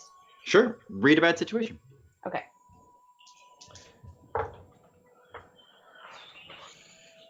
Do I add anything for read about situation? It is it's plus sharp. That's nothing for me. That's a 7. Okay. You can ask me one question.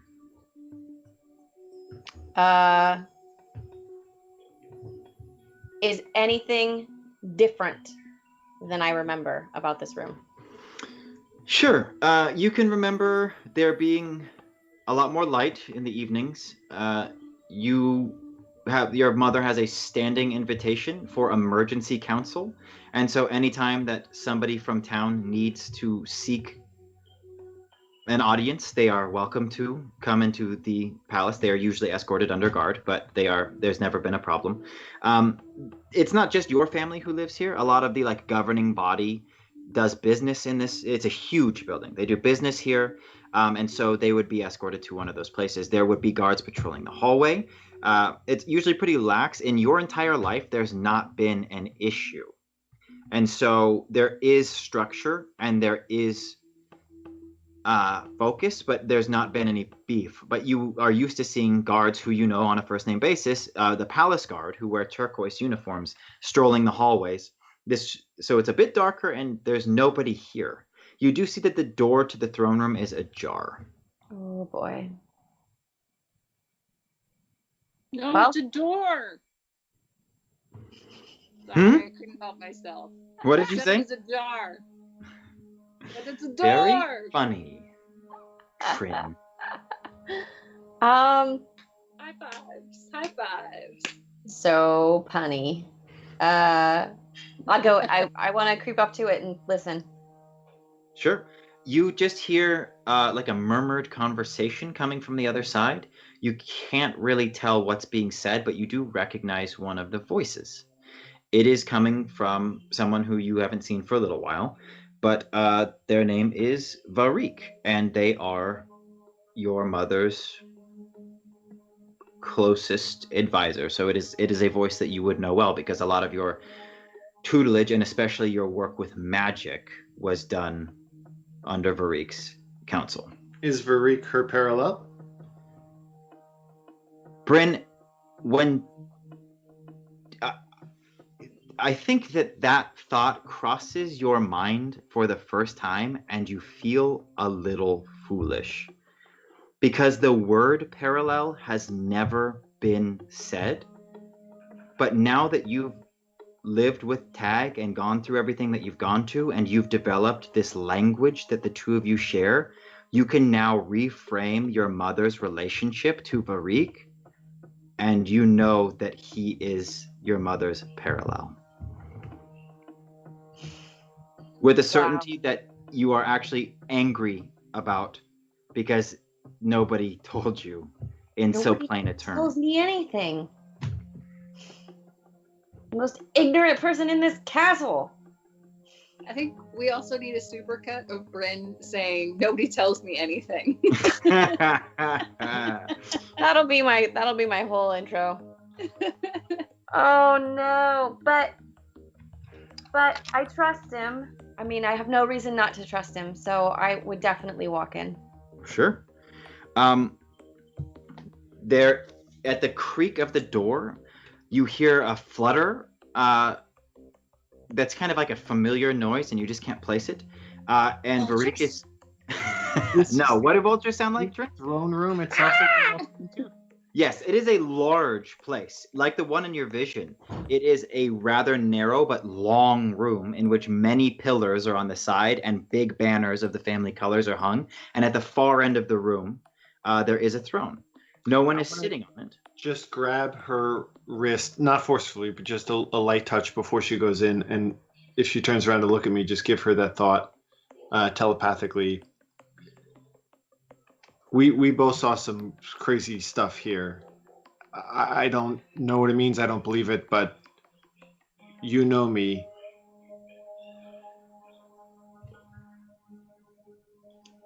Something's going on, and this is the seed of it. I feel it. Please be careful, and please remember the trust that we have, whatever that means to you. Let that be an anchor of sorts. I'm always here, and I kind of point to my head. And I just say back, thank you, and I trust you, Tag.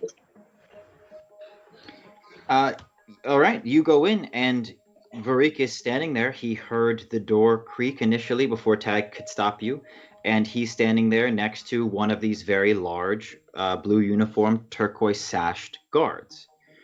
And his eyes widen, but he otherwise keeps a very neutral mask. You can see behind him that the throne is empty. In this room, there is only Varik and one of these guards. Will you tell us what he looks like, Lisa? Bryn? Yeah, he looks completely different than my father. He is tall and lanky. He has very like blonde sort of curls. And he is aged a little bit, but you could tell that he was quite attractive when he was younger. He's got kind of a weather-worn face. He's got very dark brown eyes. And he's got a slight scar that's right here. It goes from his ear down right there. Have any of our NPCs been British yet? Let's hear. No, but I did have that thought. I just didn't want to put you on the spot. It's a little rusty, but it'll get better the more that I gotta be Varik. He says, Summoner. Good lords. And he clears his throat, and the guard kneels. But Varik just bows. And he says, We've been so worried. I quickly glide towards him, and I go to grab him in the customary greeting because I'm He returns overwhelmed. immediately, yes. Yeah. You have been close. You've shared some many long hours of tutoring, and also like he's helped you develop your magic. And so, yeah, he returns the greeting immediately. Advisor Greek. Did I just call you Greek? Advisor Greek. Greek the To Greek. enunciate. It's gonna turn into Greek. Greek. I have so much to tell you. So much has happened. I got a distress call from my mother. Where is she? Are you guys all right? Yes, we're fine. She's going to be so glad to see you. Wait here. I will go and grab her for you. All right. And Let's he open up the link real quick again and say, I share your excitement and I share your happiness. Something is off. All right. I just once I see my mother, I'll know what to do. I just need to see her. Yep. When you stop focusing on Bryn's connection, you can see that he is staring you down, Tag. With just a very deadpan look. He nods. Quickly wonder if there was like a parallel greeting that I'm supposed to do, and I don't recall there being one, so I just give him a nod back. He says to the guard, please inform the kitchen that the summoner and her party have arrived. Food, drinks, please. The guard departs, and Barik says, I will get your mother. And he... Also, this is my parallel, Tag. Are you my mother's parallel? I am. Hey, sorry, I didn't want to interrupt before. Hi, I'm Tag. Parallel, obviously. Anyway. Now that you're looking at him, Tag, the armor that he's wearing is like yours, but it is, like if it was Diablo, you would have had like the white common. He's got the like gold legendary parallel armor that is just very subtle and beautiful, and it looks like it is glowing with enchantments. But it looks weird because there is all of the parallel stuff too, but there's just like something slightly off about it that just like maybe because he's got like the higher level. You've never seen anybody wearing shit like this, but his armor is that parallel shit, but it looks cool. And I look down at my straw skirt and I say, yeah, I had the armor too, but I lost. I didn't lose it. I destroyed it. Not that I would. I mean, I care about the arm. I care about the job. I'm not going to lose her. I'm not going to destroy Bryn. Why would I destroy Bryn? Because it's my destiny? It's not. He just has a slightly amused smile as he takes all of this in. And as he's turning to go, his breath catches, and that amused smile drops off of his face. And he takes a half step towards you, Tag, before he catches himself, and he says, I will get your mother. And he leaves and exits out a door that is next to, it's like a long, awkward cross because he has to go all the way to the back of the throne room. And you're all just standing there in silence as the other guard has left. And he leaves the room. There is some time that passes. And then from the door on the opposite side of the throne room, it is thrown open. And Bryn, you see Summoner Amelia. Okay, and it's your mother, myself. and she is beaming, and she screams and runs to you and just hugs you so fiercely, and just kind of scoops you up into her arms. She's a very powerful lady, and then sets you down, and she puts her hands on your face and touches her forehead to your forehead, and she says, "Finally." Blackout.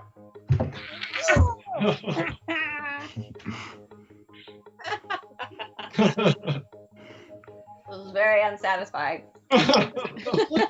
It's 9 o'clock. That's all you get. You come back next week for Void Jumpers, and we'll see what happens. That's so great. All right, thank you guys so much for hanging out with us. This was super fun. Had a blast as always. You guys make it happen, giving us an audience. All right, just let's real quickly say where we can find everybody if you want to be found. We'll start with Jesse. I'm at Jesse_Keeter on Twitter. And Connor? Hey, I don't. Oh God, this is why dating is so hard. Connor_Marks on Twitter and Instagram, which is my name. Casey? You guys can find me at Case Jackalope on Instagram, but I probably frequent Complete Nonsense, YouTube Complete Nonsense more frequently. So hit me at either of those places. Yes. And Trin? I'm mostly on Twitter at Trin Miller. Yes. And I'm Lisa. You can find me on Twitter at Lisa Coronado, also on Twitch. I stream under It's a Smalls World. We are doing Breath of the Wild right now, all the DLC. Yeah. Yes. We're doing the Trial of the Sword or whatever. It's fun. It's rough. So we've got coming up on Zombie. Oh, you know what? I didn't thank our tech guru, Mark Thomason. Thank What's you. up? What's Our dope-ass music master, Aaron Buman. Thank you so much to our mod, Paximo, keeping us all online and scheduled and everything. And to Zombie Orpheus for hosting us. Thank you so much. And they've got Zombie Orpheus has upcoming is game night. They're playing board games. I think is it Thursday or Friday? My memory's so bad. Thursday night. Tomorrow night at 6 p.m. And then we've got Masters of the Metaverse on Monday at 6 p.m. And Tuesday is Dead Gentlemen getting together for games playing Demon Hunters. And then we're back next Wednesday. So, yeah. We'll see you guys then. See you guys then. Thanks, everybody. Thank you. Thank you. Thanks, everybody.